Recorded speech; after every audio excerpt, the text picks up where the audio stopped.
40 पे शुरू करना था, तो वो बच्चे जो 4:40 सोच के लेट आ रहे होंगे। चलें, कल की सिचुएशन के बाद कल जो एकदम से कुछ और लोग अपने मतलब दोस्तों को भी ले आए, उन्होंने कहा जी आ जाओ, लग रहा है कि शायद जो है ना सीलो तैयार हो सकता है। तो वो कल काफ़ी ज़्यादा मुश्किल सिचुएशन हो गई थी। फिर उसके बाद स्टेप बाय स्टेप, एक तो क्लास ख़त्म होने के बाद यहाँ हमने कुर्सियों को थोड़ा सा फंसा फूसू के एक आध एक्स्ट्रा लेयर और कहीं से क्रिएट कर, फिर दूसरे कैंपस में भी कोशिश की कि वहाँ पे क्लासेस टाइमलाइन उसको देखें। फिर वही वाली बात है कि लाइब्रेरी वाले बच्चों को छेड़ते हैं तो वो भी फ़ौरन तड़प जाते हैं। उधर के भी फिर क्लास और स्केड्यूल का देखा। फिर उधर एक और मसला कि वहाँ पे वो जो मैंने बताया था कि ख़वातीन से रिलेटेड वहाँ पे प्रॉपर इंफ्रास्ट्रक्चर नहीं है, कॉमन रूम वगैरह। तो आप लोगों ने कहा था जी हम वहाँ जाके और वापस आ जाएँ। तो उस वक्त ये आइडेंटिफाई हुआ कि वहाँ पे सेपरेट वॉशरूम्स या इस तरह से भी फैसिलिटीज़ नहीं है, बहुत सारे और फीमेल स्टाफ उस तरह से प्रॉपर नहीं है। तो हमें लगा कि वो ऑप्शन ज़रा थोड़ा सा ज़्यादा मुश्किल हो जाएगा। तो फिर पता नहीं आप लोगों ने महसूस किया या नहीं किया, पता नहीं ग्रुप में आया या नहीं आया, हमने वीडियोस भी अपलोड कर, ग्रुप में कोई नोटिफिकेशन आया? हाँ, मैंने कह दिया था कि क्लास शुरू से पहले पहले बता दें ताकि अगर कोई आ रहा है और वो देखे रहे ऑनलाइन, बस ठीक है, सही है, ज़िंदगी आसान हो गई। तो उससे वो लोग जो कि सिर्फ इस घबराहट में आ रहे थे कि पता नहीं ऑनलाइन आना है या नहीं आना और पता नहीं कितनी देर बाद आएगा, तो मैंने बताया था कि बहुत ज़्यादा दिनों का नहीं करना था। सिर्फ मकसद ये था कि ऐसा ना हो कि पहले से पता हो कि ऑनलाइन है तो फिर जो पढ़ने का जज्बा है वो उतना ही ठंडा हो जाए। तो ये अच्छी बात है कि अब थोड़ा सा वो जज्बा डेवलप भी हो गया है और वो लोग जो कि सिर्फ बस इसी चक्कर में आ रहे थे कि जी ऑनलाइन पता नहीं कब मिले, वो भी फ़िल्टर हो गए। तो अब क्लास में सिर्फ पढ़ने वाले बच्चे रह जाएंगे और फिर थोड़ा सा कैपेसिटी वगैरह भी इम्प्रूव हो गई। तो आज उम्मीद है कि हालात बेहतर रहेंगे। वैसे क्लास का अभी तक ऑफिशियल स्टार्टिंग टाइम नहीं हुआ है, अब तो हो गया होगा, मैंने तकरीर कर दी है लंबी? नहीं, अभी भी नहीं हुआ, अभी भी 1-2 मिनट हैं। इन्हें हम जूस पिलाना चाह रहे हैं। कौन? इतने सारे बच्चों को जूस बड़ा मुश्किल हो जाएगा। चलें ठीक है, सही है, चलें फिर मुझे पिला दीजिएगा, डन हो गया। अच्छा जी, तो कल आप लोगों ने कुछ पढ़ा? कल हम जितना पढ़ना चाहिए था हम उतना नहीं पढ़ पाए और कल मुझे बड़ा दुख हुआ कि association not for profit topic पे थोड़ा और ज़्यादा टाइम लग सकता था, लेकिन चूँकि हमारा सेशन स्टार्ट बहुत लेट हुआ था शुरू वाली डिस्टर्बेंस की वजह से, तो उसको उतना टाइम नहीं मिला। लेकिन स्टिल आपने फिर उसे तैयार किया। फिर आपने अगले दिन जो टेस्ट गूगल ड्राइव में अपलोड हुआ था वो देखा।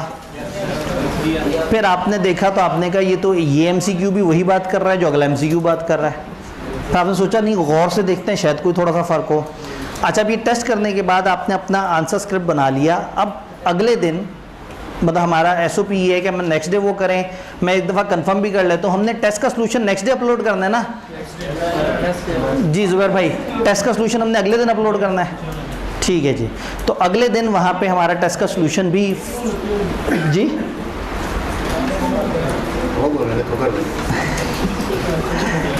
आपको फन टाइम तो नहीं करने आए, कहीं गलत जगह पे आ गए? चलें ठीक है, सही है। तो वो मुझे लगा शायद बहुत ज़रूरी बात हो रही है क्लास से रिलेटेड। अच्छा ठीक है, तो पॉइंट ये है कि वो सॉल्यूशन वहाँ पे मौजूद होगा। सीलो के अंदर वो मसला बहुत ज़्यादा नहीं है जो बीलो या ऑडिट में होता है कि आपकी लिखाई कैसी है इस तरह से करके।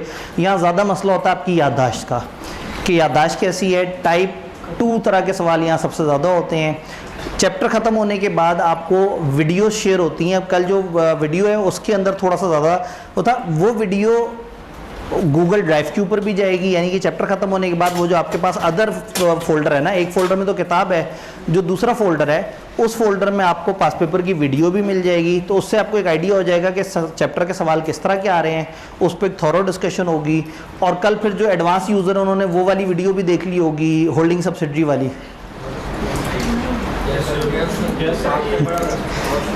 कल क्लास यहाँ से जाने के बाद ख़त्म नहीं हुई थी, उसके बाद उसमें एक और एलिमेंट भी था। अभी जहन में रखना है, जो भी चैप्टर मैं यहाँ ख़त्म करा के आपको भेजूंगा इंशाल्लाह, या ख़त्म होने के करीब होगा, थोड़ा बहुत किसी वजह से मिस हो गया होगा, तो जब आप घर जाएंगे तो जब आप थोड़ा सा दोबारा होश में आएंगे और आप रिवाइज़ करेंगे, तो रिवाइज़ करने के बाद एक एक्स्ट्रा वीडियो पड़ी हुई होगी आपके पास उस चैप्टर के पास पेपर की, जो मैंने एक जगह पर बैठ के कैमरे के ऊपर रिकॉर्ड की हुई होगी।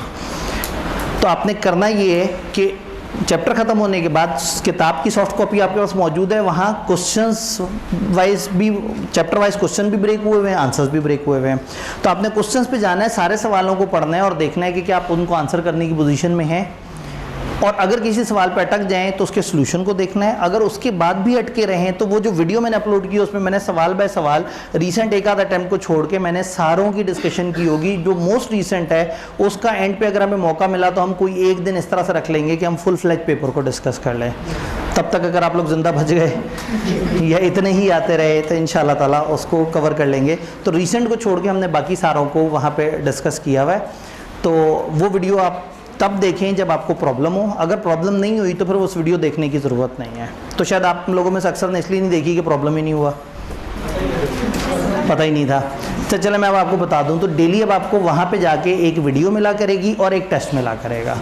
अगले दिन पिछले टेस्ट का सलूशन मिला करेगा, अगला टेस्ट वहाँ पे मिला करेगा, और वो वीडियो तो मुसलसल वहाँ पे हर दिन आती जाएगी और एक एक करके आपके सारे चैप्टर्स की पास पेपर्स की वीडियोज़ भी वहाँ इकट्ठी हो जाएंगी।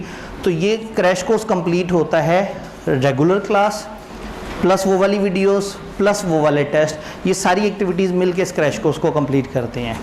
तो फाइनली हमने जो है वो थोड़ा सा ऑनलाइन दे के भी कवर कर लिया। अब वो ऑनलाइन यूट्यूब पे भी आना शुरू हो गया है। अब आप यूट्यूब पे जाके सर्च करेंगे SBI तो सबसे पहले रिज़ल्ट आएगा स्टेट बैंक ऑफ इंडिया। उससे जो सेकंड रिज़ल्ट होगा, कुछ अर्से पहले तक state bank of India number 1 पे आ रहा था, लेकिन अभी एक आध दिन पहले किसी ने बताया कि आप SBI लिख के सर्च करें तो पहले SBI आता है, बाद में स्टेट बैंक ऑफ इंडिया आता है। बताया है, पता नहीं पता लगे भी आप सर्च करें कच्ची हो जाए। हो सकता है हमने सर्च ज़्यादा दफ़ा किया हो तब हमें ज़्यादा नज़र आना शुरू हो गया हो।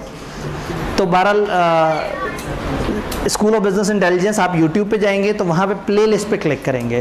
प्लेलिस्ट पे क्लिक करेंगे तो बहुत सारी तरह की प्लेलिस्ट होगी। तो इस वक्त बिल्कुल लेटेस्ट प्लेलिस्ट में आ रहा होगा ये वाला क्रैश, तो उसमें हर दिन होने वाली क्लास अपलोड हो रही होगी, और साथ साथ चूँकि ये जो पास पेपर्स हैं ये अभी हम उसमें डाल रहे हैं, ड्राइव में डाल रहे हैं, तो by the end of session शायद हम वो पास पेपर्स को भी वहाँ पर उस तरह से अरेंज कर दें कि वहाँ हमारे पास वो प्ले लिस्ट कम्प्लीट हो जाए।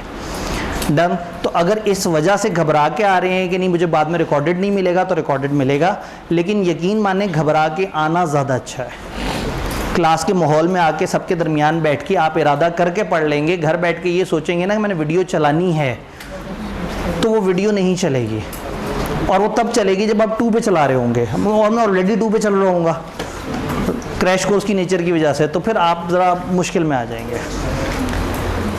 चलें जी आगे चलते हैं। चैप्टर 1 में कल हमने कंपनी को समझा, कंपनियों की बहुत सारी तरह की टाइप्स को समझा कि ये वाली कंपनी, वो वाली कंपनी, इस तरह की कैटेगरी की कंपनी, उस तरह की कैटेगरी की कंपनी। और जब हम चैप्टर के एंड के करीब आए और वहाँ इनकॉर्पोरेशन का प्रोसेस आया तो वहाँ हमने ब्रेक लगा दी थी। मैंने आपसे कहा था कि इनकॉर्पोरेशन वाली बातों को हम चैप्टर 2 के साथ जोड़ के पढ़ेंगे, क्योंकि chapter 2 is all about company register होते हुए कौन कौन से डॉक्यूमेंट्स बना रही होती है और चीज़ों को कैसे लेके चल रही होती है। तो क्या हम तैयार हैं? इंशाल्लाह उम्मीद करते हैं। आज का टारगेट हैवी है, लेकिन मुझे अब उम्मीद है कि अब हम सेटल भी हो गए हैं, हमें समझ भी आ गई है और वो खौफ भी ख़त्म हो गया है। तो अब पढ़ेंगे तो दिल से पढ़ेंगे इंशाल्लाह। और क्या यहाँ अभी वही खातून मौजूद हैं? हाँ वही खातून मौजूद हैं। तो अब हमने क्या करना है, हमने 3 गाइड करना है। ठीक। चैप्टर 2 मेमोरेंडम एंड आर्टिकल्स, ये 2 वो डॉक्यूमेंट हैं जिनके तहत कंपनी रजिस्टर होती है। जब कंपनी बनाते हैं तो कंपनी बनाते हुए आपने ये 2 मेन डॉक्यूमेंट्स बना के जमा कराने होते हैं, इनका नाम मेमोरेंडम आर्टिकल्स है। हम इस चैप्टर को स्टार्ट करने से पहले इनकॉर्पोरेशन की बात करेंगे कि कंपनी रजिस्टर होती क्यों है। Concept of chapter 1 to be discussed in, ये है चैप्टर 1 की बातें, लेकिन हम जी बिल्कुल ही बंद हो गया, इधर से हिला या उधर से हिला? नहीं नहीं नहीं, यहाँ से तो ऑन है, बैटरी भी पूरी नज़र आ रही है, उनका यहाँ पे भी लाइटें ऑन है। टीम मेंबर शायद थोड़ी सी जद्दोजहद से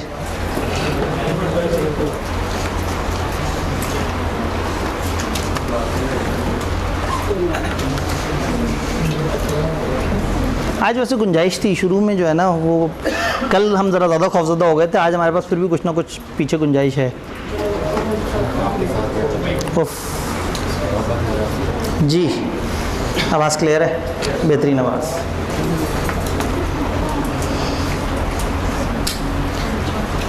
अब कंपनी रजिस्टर क्यों होती है?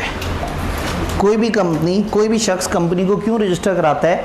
सबसे पहले लोगों को पसंद होती है लिमिटेड लायबिलिटी, लोगों को पसंद होती है सेपरेट लीगल एंटिटी। कल मैंने आपको बताया कि कंपनी बनाने के मज़े ही मज़े, आप टैक्स के अंदर बहुत सारे बेनिफिट्स ले लें, आप अपने आप को साइड पे रख लें, और फिर जो नुकसान होना है कंपनी को होना है, आप फिर सुकून से साइड पे।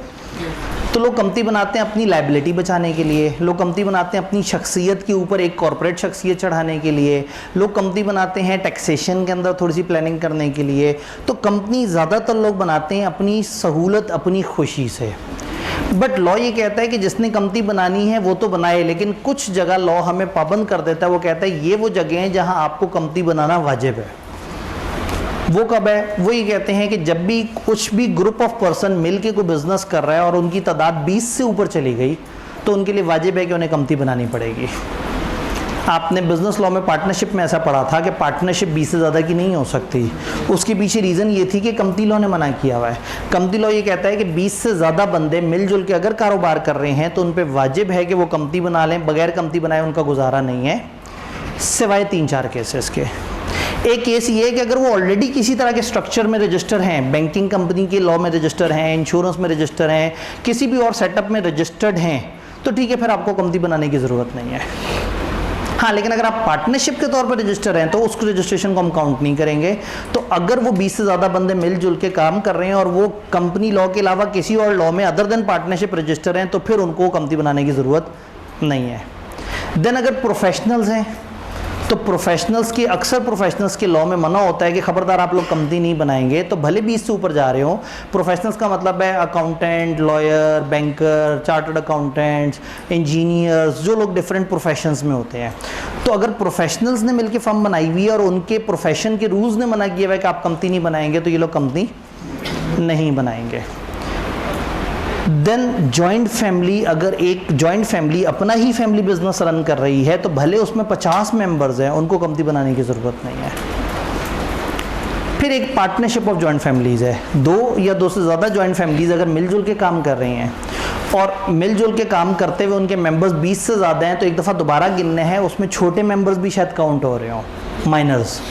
अगर माइनर मेंबर को हटा दें और देखें बड़े कितने हैं और वो बड़े अगर 20 के अंदर अंदर आ जाते हैं तो उनको कंपनी बनाने की ज़रूरत नहीं है। तो फॉर एग्जांपल 2 फैमिलियां थीं और वो 2 फैमिलियां आपस में, फर्स्ट करें एक राजपूत फैमिली थी और एक जो है वो बटों की फैमिली थी, ठीक है। तो बट फैमिली और कौन सी फैमिली थी दूसरी? राजपूत। अब ये 2 फैमिलीज़ मिल के जो है, अब पता नहीं फैमिली है या कास्ट है, लेकिन बहरहाल चलें, एक फैमिली जिसमें बहुत सारे बट हैं और एक फैमिली जिसमें बहुत सारे राजपूत हैं, ये लोग मिलके काम कर रहे हैं। तो 15 बंदे बट फैमिली से और 20 बंदे राजपूत फैमिली से, कितने हो गए? 35। लेकिन जब पूरी फैमिली बिजनेस में थी तो छोटे बच्चे भी बिजनेस में थे। जब बच्चों को काउंट किया तो वो निकले 18। जब 18 बच्चों को माइनस किया 35 में से तो टोटल कितना बच गया? अब ये तादाद 20 से नीचे चली गई, इनको कंपनी बनाना वाजिब नहीं है। तो अगर हम सेक्शन की तरफ आएँ तो सेक्शन ये कहता है कि कहाँ कंपनी बनाना वाजिब है। कोई एसोसिएशन, पार्टनरशिप की एंटिटी 20 से ज़्यादा बंदों की नहीं चलेगी कोई भी बिजनेस करने के लिए जब तक वो रजिस्टर नहीं हो जाते as company under companies act. Penalty charge कर दी उन्होंने कहा, इसको भूल जाएं क्या लिखा हुआ है, उन्होंने कहा पर्सनल लायबल होंगे सारी लायबिलिटीज़ के लिए। ये बड़ी मजाकिया से मुझे पेनल्टी लगती है। अगर एक पार्टनरशिप कंपनी के तौर पर रजिस्टर ना हो तो हम उन्हें क्या डरा रहे हैं, आपको पर्सनल लायबिलिटी पड़ेगी। वो उन्हें पहले से पर्सनल लायबिलिटी थी, तो ये तो मजाक है। हाँ, दूसरा उन्होंने कहा आपको लेवल 1 पेनल्टी चार्ज करेंगे। लेवल 1 पेनल्टी का मतलब है दर्जा अव्वल का जुर्माना। कितना है लॉ ने बताया ही नहीं, तो फिर अब क्या करें? कुछ ना करें, बस लेवल 1 याद कर लें। सीलो की सबसे प्यारी बात है सोचना ही नहीं। कंपनीज एक्ट में आगे चल के 479 सेक्शन के आसपास एक सेक्शन है जो बताता है कि जुर्माने 3 लेवल के होते हैं। पुराने ज़माने का जो कंपनीज ऑर्डिनेंस था बड़ा भयानक था, हर सेक्शन के एंड पे लिखा होता था इतने 1000 का जुर्माना, इतने 100 का जुर्माना, इतने लाख का जुर्माना। ये नया कंपनीज एक्ट बहुत अच्छा आया है, इसने जुर्मानों को 3 मोटी मोटी कैटेगरीज में डिवाइड कर दिया, लेवल 1, लेवल 2 और लेवल 3। चंद हज़ार तक की रेंज के जुर्माने को ये लेवल 1 कहते हैं, चंद लाख तक के जुर्माने को ये लेवल 2 कहते हैं, और चंद करोड़ तक की रेंज के जुर्माने को लेवल 3 कहते हैं। कैटेगरीज बनी हुई है, स्केल बनाया हुआ है। अब जज के ऊपर है उस वक्त मौके की मुनासबत से कि उस लेवल के अंदर वो लोएस्ट साइड पे जाता है या हायर साइड पे जाता है, स्केल बने हुए हैं। तो ऐसे में हमने ना वो स्केल की अमाउंट याद रखनी है, ना ये सोचना है कि किसको कम पड़ेगा ज़्यादा पड़ेगा, हमने याद रखना है लेवल 1। तो कुछ जगह लेवल 1 है, कुछ जगह लेवल 2 है, कुछ जगह लेवल 3 है। तो किताब में जगह जगह पेनल्टीज़ हैं। By the end of session हम इसका कोई शॉर्टकट निकाल चुके होंगे कि लेवल 1, 2 और 3 की क्या कैटेगरीज हैं। तो इनको लेवल 1 फाइन पड़ेगा। एक्सेप्शन बात हो गई है, सिर्फ इंग्लिश हमने देखनी है। कोई एसोसिएशन बॉडी और association other than partnership formed and incorporated under any other Pakistani law, अगर किसी और पाकिस्तानी लॉ में रजिस्टर हुए हैं तो फिर यहाँ रजिस्टर होने की ज़रूरत नहीं है। जॉइंट फैमिली, जो जॉइंट फैमिली बिजनेस कर रही है, उसको रजिस्टर होने की ज़रूरत नहीं है। पार्टनरशिप ऑफ 2 और मोर जॉइंट फैमिलीज, जहाँ टोटल नंबर ऑफ मेंबर्स उन फैमिलियों के माइनस को हटा के 20 से ऊपर ना जाए। या कोई पार्टनरशिप जिसमें लॉयर, अकाउंटेंट या कोई भी प्रोफेशन मिलके काम कर रहे हैं, जहाँ practice as limited liability company permitted नहीं है उनके लॉ या रेगुलेशन में। तो 20 से ज़्यादा बंदे होंगे, उन पर रजिस्टर होना वाजिब है, लेकिन इन 4 केसेस में वाजिब नहीं है। कौन से 4 केसेस? जॉइंट फैमिली या 2 से ज़्यादा जॉइंट फैमिलियाँ जो मिलजुल के काम करें, 20 से कम हो अगर बच्चों को माइनस कर दें, प्रोफेशनल्स, या किसी और लॉ में रजिस्टर हुआ हुआ कोई इदारा अदर देन पार्टनरशिप। ये 4 तरह के केसेस में आपको कंपनी रजिस्टर कराने की ज़रूरत नहीं है। फ़र्ज़ करें अब आपको कंपनी रजिस्टर कराने की ज़रूरत पड़ गई, अब आप क्या करेंगे? अब आपको पता होना चाहिए कि हम कंपनी कम से कम कितने बंदों से रजिस्टर करवाएं। तो सिंगल मेंबर कंपनी 1 बंदे से रजिस्टर होती है, प्राइवेट कंपनी कम से कम 2 या 2 से ज़्यादा से रजिस्टर होती है, तो पब्लिक कंपनी कम से कम 3 या 3 से ज़्यादा से रजिस्टर होती है।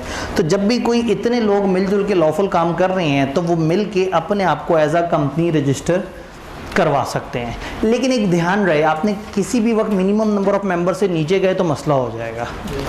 और कंपनी में कम से कम एक बंदा ज़रूर होना चाहिए जो कंपनी को चलाता रहे। तो अगर इन 3 में से एक छोड़ गया तो कितने रह जाएंगे?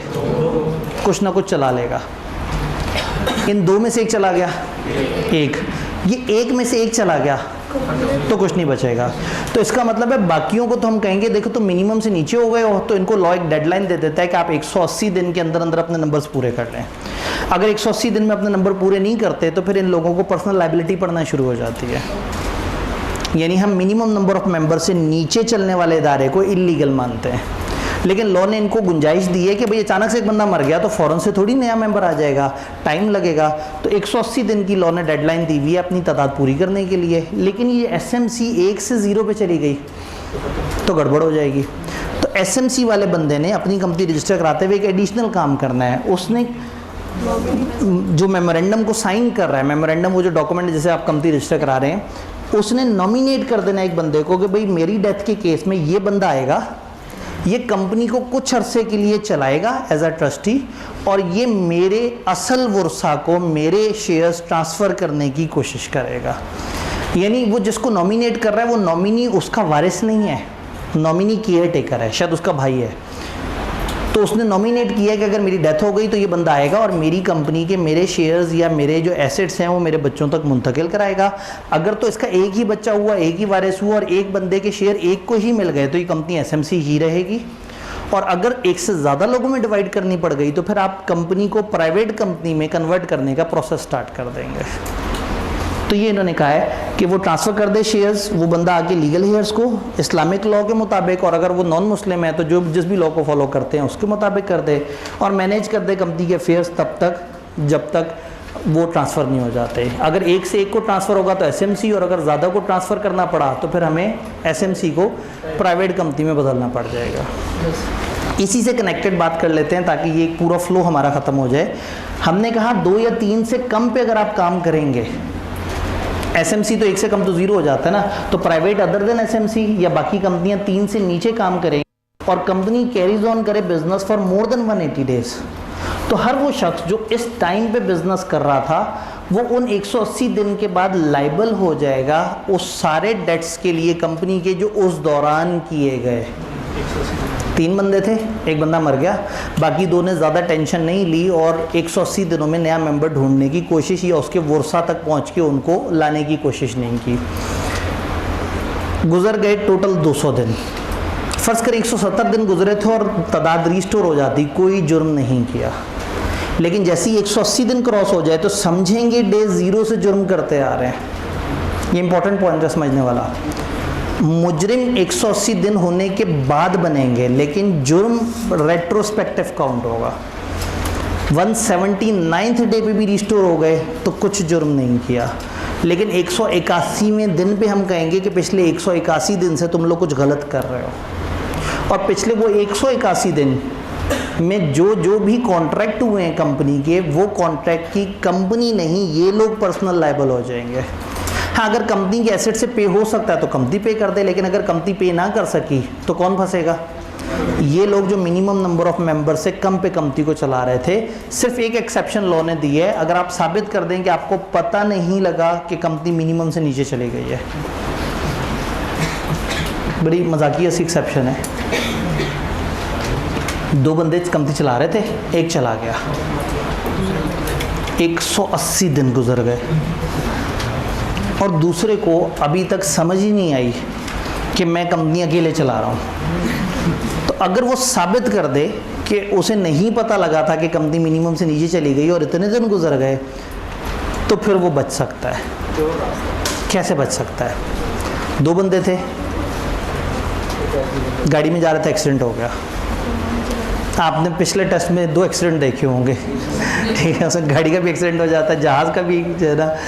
तो खैर एक्सीडेंट हो गया, एक मौके पे मर गया बंदा और एक कोमा में चला गया, और वो कोमे में रहा 220 दिन।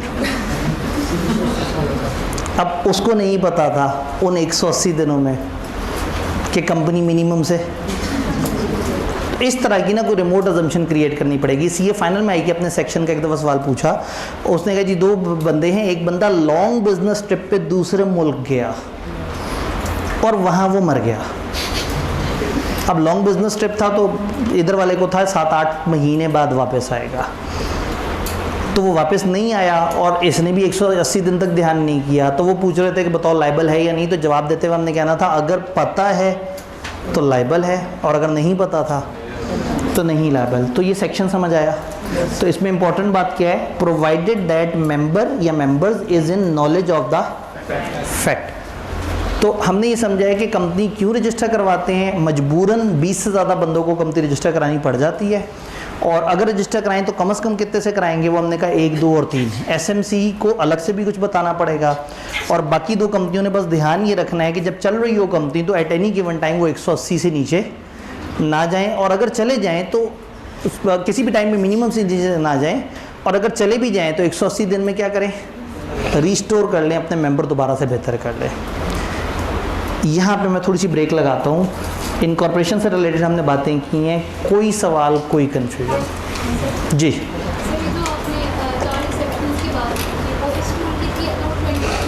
जी, वो जो 4 एक्सेप्शन है वो किस चीज़ की थे? रूल ये था कि जब भी हमें 20 से ज़्यादा लोग कोई भी कारोबार करते नजर आए और वो लोग कंपनी ना हो, तो कंपनी लॉ कहेगा कि वाजिब है तुम लोगों पे कि कंपनी रजिस्टर करा लो। लेकिन 20 से ऊपर हों और फिर भी कंपनी लॉ क्यों नहीं कहेगा? वो 4 वजूहात हैं। जी जी, अगर 2 जॉइंट फैमिलीज मिलके 20 से कम ही हैं, टोटली 20 से कम है, तो फिर तो ये सेक्शन एप्लीकेबल ही नहीं है। सेक्शन एप्लीकेबल है जब भी कुछ बहुत सारे लोग मिलके 20 से ऊपर हो जाएं, तो हम डर जाते हैं ओहो ये तो रूल वायलेट हो गया, उन्हें कंपनी बनानी पड़ जाती है। तो कंपनी बनानी पड़ जाने की 4 एक्सेप्शन है। तो ये 4 एक्सेप्शन एप्लीकेबल ही तब होंगी जब फर्स्ट हैंड लोग 20 से ऊपर क्रॉस कर गए हों। अगर 20 से ऊपर गए ही नहीं है तो फिर ये सेक्शन अप्लाई नहीं होगा। जी क्लियर? वो भाई का एक सवाल, अपने बच्चों में से किसी को ये जो वो नॉमिनी एक दफ़ा देखते हैं।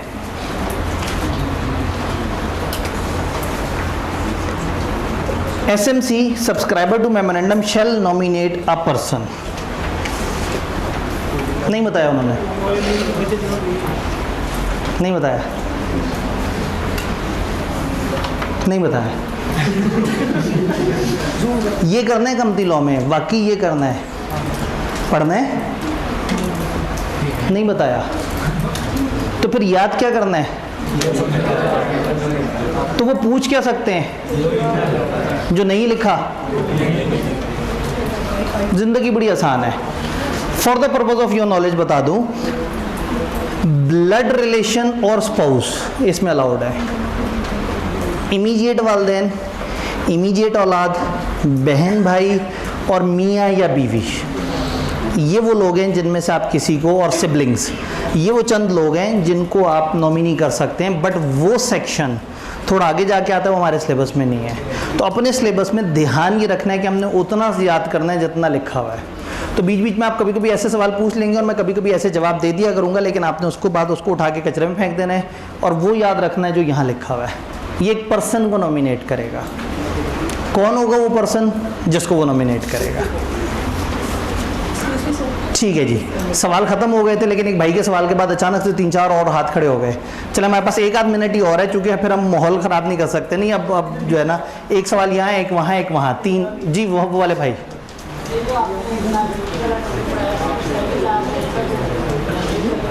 कौन सा वाला?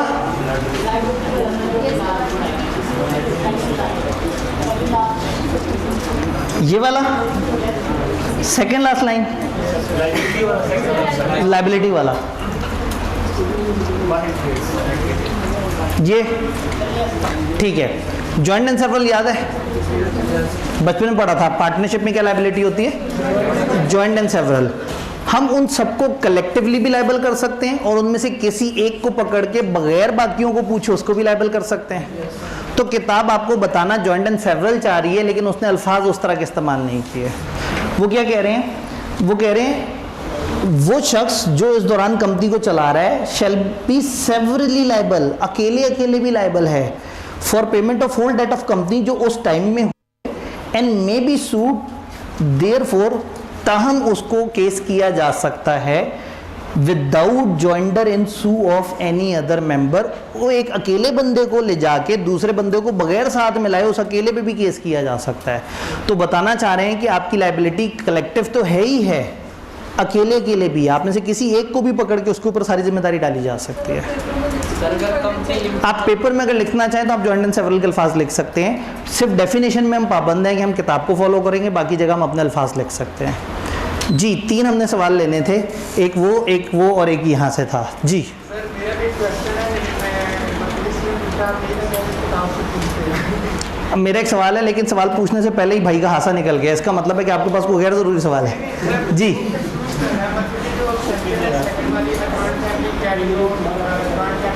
जॉइंट फैमिली, 2 या 2 से ज़्यादा जॉइंट फैमिलीज या एक जॉइंट फैमिली जो जॉइंट फैमिली बिजनेस कर रही है। अब आप कहीं ये तो नहीं पूछना चाह रहे जॉइंट फैमिली किसे कहते हैं? क्योंकि मैंने उधर भी ऐसे ही जवाब देना है। जॉइंट फैमिली उसे कहते हैं जो जॉइंट फैमिली होती है। जी जी बिल्कुल, तभी तो हम एक्सेप्शन की तरफ आए हैं। 2 के कंबाइंड होके 20 से ऊपर जा सकते हैं, अगर बच्चों को माइनस करके आप 20 के नीचे रह जाएं। क्लियर? यहाँ से किसका सवाल था? ड्यूरिंग 180 डेज और आफ्टर 180 डेज वो सारे के लिए रेगुलर। जी अब ये during 180 days and after 180 days, अब इसकी खिचड़ी क्या है? पहले 180 दिन तक वो बिल्कुल लाइबल नहीं है, लेकिन जैसे ही 180 दिन क्रॉस हो गए तो डे 0 से लेके उस सारे डिफॉल्ट टाइम के लिए वो लाइबल होगा। कौन से कॉन्ट्रैक्ट्स के लिए? Contracted during that time, contracted during that time. कौन सा टाइम? वो जो 180 दिन और उसके बाद वो काम करते रहे। तो आफ्टर 180 डेज लाइबल होंगे, लेकिन होंगे किस टाइम पीरियड के लिए? दैट टाइम के लिए। कौन सा टाइम? जब वो अपना मोर देन 180 डेज के लिए मिनिमम नंबर ऑफ मेंबर से नीचे पे चलाते रहे। तो लाइबिलिटी एक्रू होगी 180 दिन गुजरने के बाद, लेकिन उसका दायरा होगा उस तमाम टाइम के लिए। अब आपने 225वें दिन मेंबर रिस्टोर किए तो उन 225 दिन में होने वाले तमाम कॉन्ट्रैक्ट्स के लिए आप लायबल हो जाएंगे। डन? आगे चलते हैं, क्योंकि दामन वक्त को भी तो साथ साथ देखना है।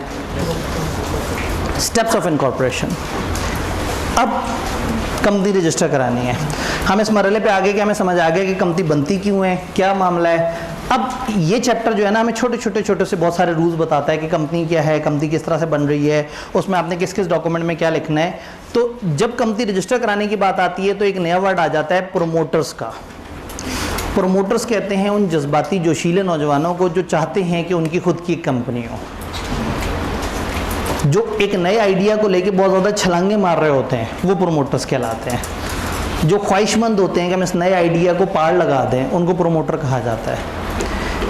फिर वो जोशीले नौजवान इकट्ठे होंगे और बहुत सारे लंबे चौड़े प्रोसेस से गुजरने के बाद अल्टीमेटली अपनी कंपनी रजिस्टर करा जाएंगे। तो प्रोमोटर्स को मेंबर नहीं कहेंगे, लेकिन प्रोमोटर्स में से वो जो एंड तक कनेक्टेड रहे और कंपनी को वाकई ही रजिस्टर करा गए, वो मेंबर कहलाएंगे। तो एक स्लैंग वर्ड है प्रोमोटर, लेकिन हम आगे चल के सब्सक्राइबर या मेंबर बोला करेंगे। प्रोमोटर वो लोग हैं जिन्होंने शुरू का प्रोसेस गुजारा।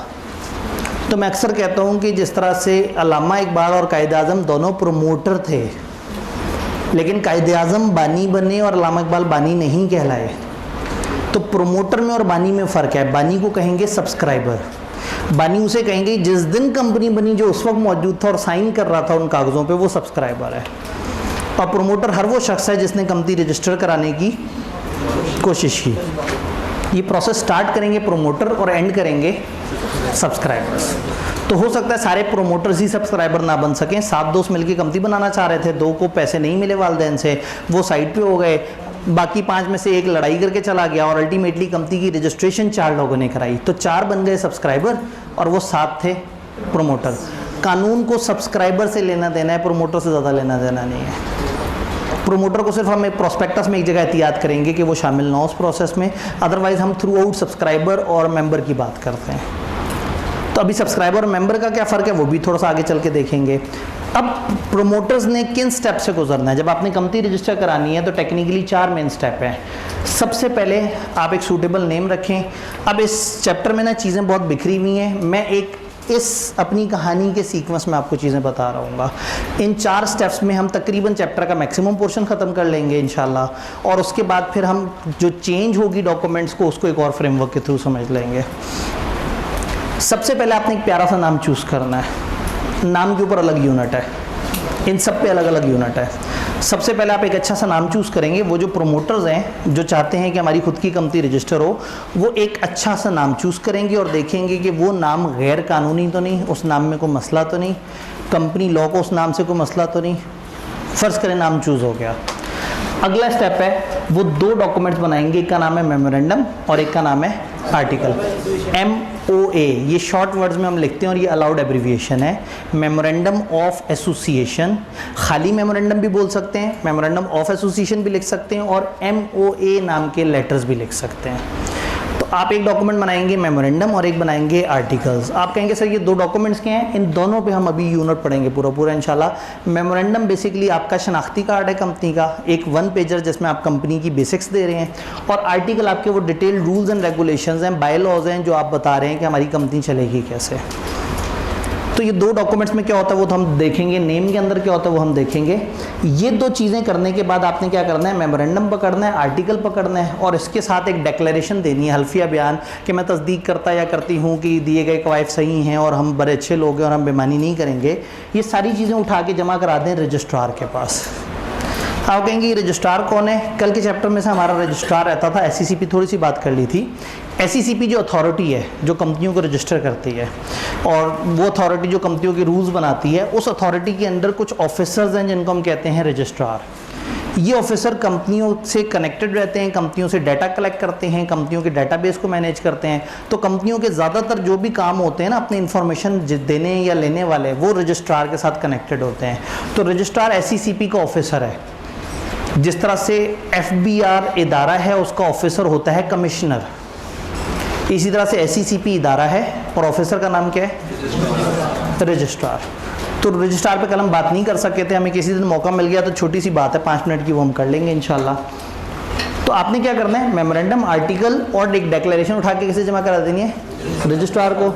और रजिस्ट्रार आपको दे देगा certificate of incorporation of company, register करने का आपको सर्टिफिकेट दे देगा कि आपकी कंपनी रजिस्टर हो गई।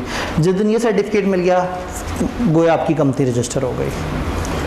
अब हम क्या करेंगे, पहले इन 2 स्टेप्स को जोड़ के पढ़ेंगे, फिर नेम पे डिबेट करेंगे, फिर मेमोरेंडम पे, फिर आर्टिकल पे, फिर इसके चेंज पे, और फिर छुट्टी हो जाएगी इंशाल्लाह। ठीक है, अच्छा लगा, मैंने छुट्टी हो जाएगी बोला तो आपके चेहरे पे एक्साइटमेंट नहीं आई। फाइनली वो जो जोश चाहिए था वो आ गया है। आ गया ना सर, छुट्टी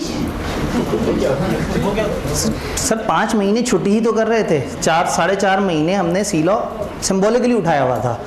जालमों पैसे किसी और को दे देते हो, पढ़ते किसी और से हो, और ऊपर से मेरिट ले लेते हैं तो भी दूसरे कॉलेज का ही नाम लगता है। मेरे साथ फाइनल के कॉर्पोरेट लॉ में इतनी दफ़ा ऐसा होता है। चलो कोई बात नहीं है। किताब सोर्स बुक के तौर पर मेरी चल रही होती है, बच्चा जो है ना वो रजिस्टर कहीं और हुआ होता है, क्रैश हमारा पढ़ के चला जाता है। चलें कोई नहीं, खैर है, इस तरह से होता है। ये स्टेप्स ऑफ इनकॉर्पोरेशन में अब हम ये इन स्टेप्स को पढ़ने लगे हैं। ये स्टेप्स ध्यान में रखने हैं, हम पूरे चैप्टर को इन स्टेप्स के गिर्द रिवॉल्व करवाएंगे। डॉक्यूमेंट्स जब आपने फाइल करने हैं, आप एक डिक्लेरेशन देंगे कंप्लायंस की रिक्वायरमेंट्स ऑफ लॉ के साथ, या इसमें एक दफ़ा वो कर देते हैं 1, ठीक है, फ्रेमवर्क ही सारा घूम गया। डिक्लेरेशन ऑफ कंप्लायंस देंगे रिक्वायरमेंट्स लॉ से कि हमने मेमोरेंडम और आर्टिकल्स को फॉलो किया और इसके अंदर चीज़ें मौजूद हैं। रजिस्ट्रार को जब डिक्लेरेशन देंगे तो रजिस्ट्रार रजिस्टर कर लेगा अगर उस मुतमईन हो जाए कि कंपनी लॉफुल पर्पज़ के लिए बन रही है, और अगर सारी रिक्वायरमेंट उसे नज़र आए कि हमने फुलफ़िल कर दी। हमने मेमोरेंडम और आर्टिकल बना के रजिस्ट्रार को जमा कराए, अगर उसे लगता है कि हमने सब फॉलो किया है, उसे लगता है कंपनी इलीगल पर्पज़ के लिए नहीं बनी, तो वो क्या करेगा, कंपनी को रजिस्टर कर लेगा। अगर रजिस्ट्रार को लगता है नहीं भाई डॉक्यूमेंट या इन्फॉर्मेशन में कोई गड़बड़ है, कोई कॉन्ट्रेरी है, कोई गैर कानूनी बात है, कोई इनकम्प्लीट इन्फॉर्मेशन है, वो कंपनी से रिवाइज डॉक्यूमेंट मांगेगा। ICAP एक काम बड़ा अक्सर करता है, आप एडमिशन भेजते हैं वो आपको एक डेफिशिएंसी लेटर भेज देता है कि आपके कागज़ में ये कमी थी, तो वो हमें एक डेफिशिएंसी लेटर दे देगा कि भाई ये चीज़ ठीक कराओ। अगर हम डेफिशिएंसी नहीं रिमूव करेंगे तो वो हमारी कंपनी को रजिस्टर नहीं करेगा। हम SCCP के पास शिकायत लेके भी जा सकते हैं, रजिस्ट्रार जो ऑफिसर SCCP का, हम मेन अथॉरिटी के पास शिकायत लेके चले जाएं कि तुम्हारा रजिस्ट्रार जान के हमारे साथ जिद कर रहा है और हमारी कंपनी को रजिस्टर नहीं कर रहा। फिर SCCP बहादुर जो फैसला करेगा वो फुल एंड फाइनल होगा, वो फिर आप अदालत में भी नहीं ले जा सकते, वो अथॉरिटी फिर डिसाइड करेगी कि उनके रजिस्ट्रार ने गलत किया है या आपने गलत किया है। अजीब सी बात नहीं है, उसी अथॉरिटी को उनके ऑफिसर की शिकायत करेंगे और फिर अथॉरिटी जो फैसला करेगी वो फाइनल, और आप कुछ कर भी नहीं सकते। तो ये जहन में रखना है। इसके लिए मैं क्लास में समझाता हूँ कि अगर जो है वो एक प्राडो वाला है और एक साइकिल वाला चलते चलते अपनी गलती से प्राडो वाले से टकरा गया, तो गलती साइकिल वाले की, मार उसी को पड़ेगी। अगर एक प्राडो वाला अपनी गलती से चलते चलते साइकिल से टकरा गया तो भी गलती साइकिल वाले की है, मार उसी को पड़ेगी। बदमाशी है ना। तो जो प्राडो वाला है वो हमेशा सही है, और जो साइकिल वाला है तो ये वो प्राडो है, ठीक है। तो अगर कभी भी आपको लगे कि हमारे और SCCP के दरमियान इख्तलाफ राय है, तो SCCP का ही डिसीजन फुल एंड फाइनल होगा, आपकी नहीं सुनी जाएगी। अच्छा जी, अगर वो रजिस्टर कर लेता है तो क्या देगा, सर्टिफिकेट ऑफ इनकॉर्पोरेशन। आपको एक सर्टिफिकेट देगा कि मुबारक हो, आपकी कंपनी महाराज वजूद में आ गई है। कंपनी का बर्थ सर्टिफिकेट आपको दे देगा। अभी तक तो कंपनी को आप सोच रहे थे ना, अभी तक वो एक डब्बे के अंदर पैसे रखे होंगे, कंपनी ये होगी, ये बिजनेस करेगी, ये सारी बातें हवा में थी। आज उन्होंने आपको कागजी तौर पर कह दिया है कि लो भाई आपकी कंपनी रजिस्टर हो गई। हमने कहा था ना ये एक वर्चुअल चीज़ है जो गवर्नमेंट रजिस्टर करती है। ये है वो कागज़ जो बताता है कि ये कंपनी रजिस्टर हो गई है। ये रजिस्ट्रार आपको सर्टिफिकेट देगा जो उसने साइन किया होगा। इस सर्टिफिकेट पे 4-5 तरह की इंफॉर्मेशन होगी। आपका नाम लिखा होगा, आपका रजिस्ट्रेशन नंबर लिखा होगा, किस दिन इनकॉर्पोरेट हुए वो लिखा होगा, आप प्राइवेट हो या पब्लिक हो ये लिखा होगा, और आप लिमिटेड हो या अनलिमिटेड हो, और लिमिटेड भी कौन सा वाला याद है, शेयर्स वाला या। इसका मतलब ये हुआ कि इसमें 5 तरह की इंफॉर्मेशन है, नाम, registration number, date of incorporation, आपका स्टेटस पब्लिक प्राइवेट में से कौन सा है, यानी कि एज पर पब्लिक इन्वॉल्वमेंट आपका कौन सा स्टेटस है, और एज पर लाइबिलिटी आपका कौन सा स्टेटस है। ये 5 बातें इस पर लिखी होंगी। किताब ये कहती है कि जब आपको सर्टिफिकेट मिल गया तो इसके इफेक्ट ये है कि जो भी सब्सक्राइबर टू मेमोरेंडम है, सब्सक्राइबर वो जो बानियान, वो जो मेमोरेंडम पे जिनके साइन है, वो और सब्सिक्वेंट मेंबर जो बाद में आएंगे वो मिल के बॉडी कॉर्पोरेट कहलाएंगे। अब ये एक कंपनी है। अभी तक ये 5-6 लोगों का गोल था। जब कागज़ इशू हो गया, इसका मतलब अब ये लोग कलेक्टिवली क्या बन गए, ये कंपनी बन गए। और किस नाम से, जो सर्टिफिकेट पे लिखा है। Now they are capable of exercising all the function of incorporated company. अब ये एक रजिस्टर्ड हुई कंपनी जो कर सकती है वो इनके पास फीचर्स आ गए और इनकी परपेचुअल सक्सेशन भी हो गई। स्टेटस और रजिस्टर्ड ऑफिस इनका क्या होगा? इनका स्टेटस वो होगा जो इन्होंने एप्लीकेशन पे लिखा था, और इनका रजिस्टर्ड ऑफिस कौन से सूबे में होगा? जो ये जो एप्लीकेशन में लिखा होगा वो बातें मान ली जाएंगी। सब्सक्राइबर इनिशियल शेयर्स के मालिक बन जाएंगे, और इन्होंने जिन लोगों को कहा था कि हमारी कंपनी के पहले डायरेक्टर्स ये होंगे, वो लोग पहले डायरेक्टर खुद ब खुद तैनात हो जाएंगे। यानी कंपनी रजिस्टर होने के इफेक्ट्स। कंपनी रजिस्टर होने के इफेक्ट्स का थोड़ी सी डिस्कशन चैप्टर में एक और जगह पे भी है। वो कहते हैं जब कंपनी रजिस्टर होती है तो उसके बाद क्या करना होता है? उसके बाद कंपनी के सब्सक्राइबर ने जो वादा किया था कि मैं इतने इतने शेयर्स लूँगा, मैं कहा था ना मैं 5 लाख शेयर्स लूँगा, मैं 10,000 शेयर्स लूँगा, तो लूँगा किससे? कंपनी से। और कंपनी क्या है? वर्चुअल चीज़। तो अब एक कंपनी का बैंक अकाउंट खुलेगा और वो तमाम लोग जिसने कहा था मैं शेयर खरीदूंगा, वो उतने पैसे उठा के उस बैंक में डाल देंगे। पता है कितने दिनों के अंदर? एज में बी स्पेसिफाइड। ये जगह जगह हमारे साथ मजाक होगा कंपनीज एक्ट में कि अक्सर जगह लिखा होगा एज में बी स्पेसिफाइड, जैसे बता दिया जाएगा। किसी दिन मौका हुआ तो मैं बताऊंगा कि एज में बी स्पेसिफाइड इतनी दफ़ा क्यों लिखा हुआ है, लेकिन अभी क्रैश में उतना मार्जिन नहीं है। क्या ये बात समझ आ रही है? तो ये हम लोगों ने कहा कंपनी रजिस्टर हो गई। हम वापस अपनी कहानी पे आते हैं। ये इफेक्ट ऑफ मेमोरेंडम, जब भी रजिस्ट्रेशन होगी मेमोरेंडम और आर्टिकल बाइंड कर देंगे कंपनी और मेंबर को, जस्ट लाइक कि उन सब लोगों ने इसे साइन किया है, तो बाद वाले आने वाले मेंबर भी उसी तरह से बाउंड होंगे। ये सबसे आखिरी सफ़े पे लिखा हुआ है। जितनी भी money payable by subscriber against share subscribe एक डेट ड्यू होगा, और वो उस टाइम, मैनर और तरीके से दिया जाएगा जो बाद में SECP बता देगा। अगर रजिस्ट्रार की किसी डायरेक्शन की कोई वॉलेशन की तो आपको पेनल्टी पड़ जाएगी लेवल 1 की। तो मैंने क्या किया, रजिस्ट्रेशन से रिलेटेड सारी चीज़ों को एक जगह इकट्ठा करके एक स्टोरी में उसको हमने फिट कर दिया। यहाँ तक बात समझ आई? एक भाई का एक सवाल है।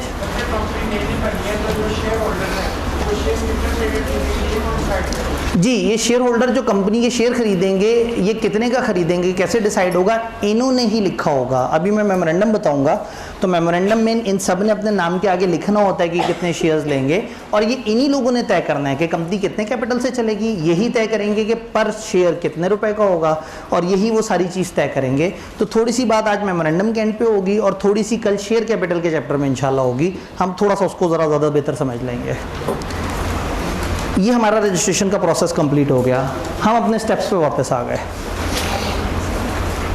हमने कहा नेम, मेमोरेंडम आर्टिकल जमा कराओ, रजिस्टर हो जाएंगे।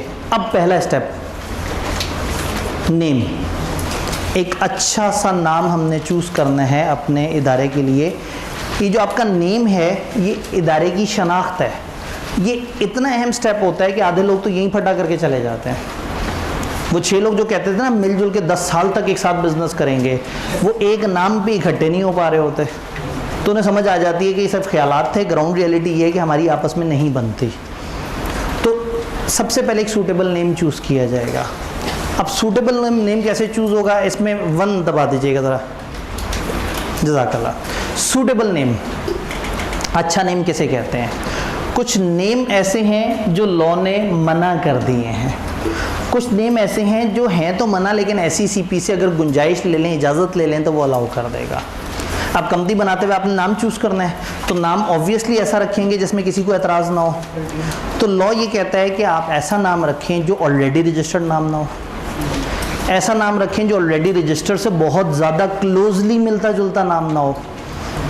कंपनी का नाम है गुल अहमद टेक्सटाइल्स लिमिटेड, और आपने लिख दिया अल Gul Ahmed textile mills limited, या the Gul Ahmed textile mills limited. तो आपने क्लोजली रिजेंबल नहीं करना, सेम नाम नहीं रखना, डिसेप्टिव नाम नहीं रखना, धोखा देने वाला नाम नहीं रखना। ऐसा ना हो कि आपके नाम से लगे कि आप तो बिज़नेस इस तरह का करते हैं जबकि असल में आप कुछ और तरह का बिज़नेस करते हो। तो नाम धोखा देने वाला ना हो। स्कूल ऑफ बिज़नेस इंटेलिजेंस, मतलब कहता पता नहीं क्या बिज़नेस की बातें हो रही होंगी, क्या इंटेलिजेंस की बातें हो रही होंगी, अंदर आते हैं कम दिलों पड़ा रहे होते हैं। तो ऐसा नाम नहीं रखना जिससे धोखा हो जाए। तो धोखा देने वाला नाम नहीं होना चाहिए, कंफ्यूज करता हुआ नाम ना हो, ऐसा नाम इनअप्रोप्रिएट, नामुनासिब नाम नहीं होना चाहिए, अजीबो गरीब नाम नहीं होना चाहिए, गैर अखलाकी नाम नहीं होना चाहिए, पाकिस्तान के एनवायरनमेंट के हिसाब से अगर एक चीज़ ठीक नहीं लग रही है, एससीसीपी को लग रहा है कि ये नाम ठीक नहीं है, तो उस तरह का नाम नहीं होना चाहिए। देन हम ये कहते हैं कि आपका नाम किसी भी मजहबी ग्रुप को तकलीफ़ मत दे, मजहबी जज्बात मजरू करता हुआ नाम नहीं होना चाहिए। तो कुछ नाम है जो उन्होंने मना कर दिए, ऐसे नाम जिनमें वो वर्ड्स या एक्सप्रेशन है जो एससीसीपी ने मना कर दिया। गैर मुनासिब, अनडिज़ायरेबल या डिसेप्टिव, धोखा देने वाला जो एससीसीपी के ओपिनियन में, ऐसा नाम जो ऑफेंड करे या एक्सप्लॉइट करे लोगों के रिलीजियस सेंटिमेंट्स को, identical with company already registered और नियरली रिजेंबलिंग। तो सेम नाम, करीब करीब का नाम, रिलीजियस जज्बात मजरू करता हुआ नाम, अजीबो गरीब, गैर मेयारी या धोखा देने वाला नाम, या वो वर्ड जो कि मना करती हैं एससीसीपी ने कि आपके नाम में नहीं आने चाहिए। तो हो सकता है कि अल-कायदा का वर्ड उन्होंने मना कर दिया हो कि जी ये आपके नाम में नहीं आना चाहिए। तो अगर आपका जितना मर्जी भी नज़रियाती मोहब्बत हो या आप जितना मर्जी एसोसिएटेड फील करते हैं, अगर उन्होंने कह दिया कि ये वर्ड आपने इस्तेमाल नहीं करना, तो फिर आप इस्तेमाल नहीं कर सकते। तो एक लिस्ट है 2 सफ़े की जिसमें उन्होंने एक लिस्ट ऑफ वर्ड्स बता दिए हैं जो मना है, लेकिन हमारे सिलेबस में अल्हम्दुलिल्लाह नहीं है।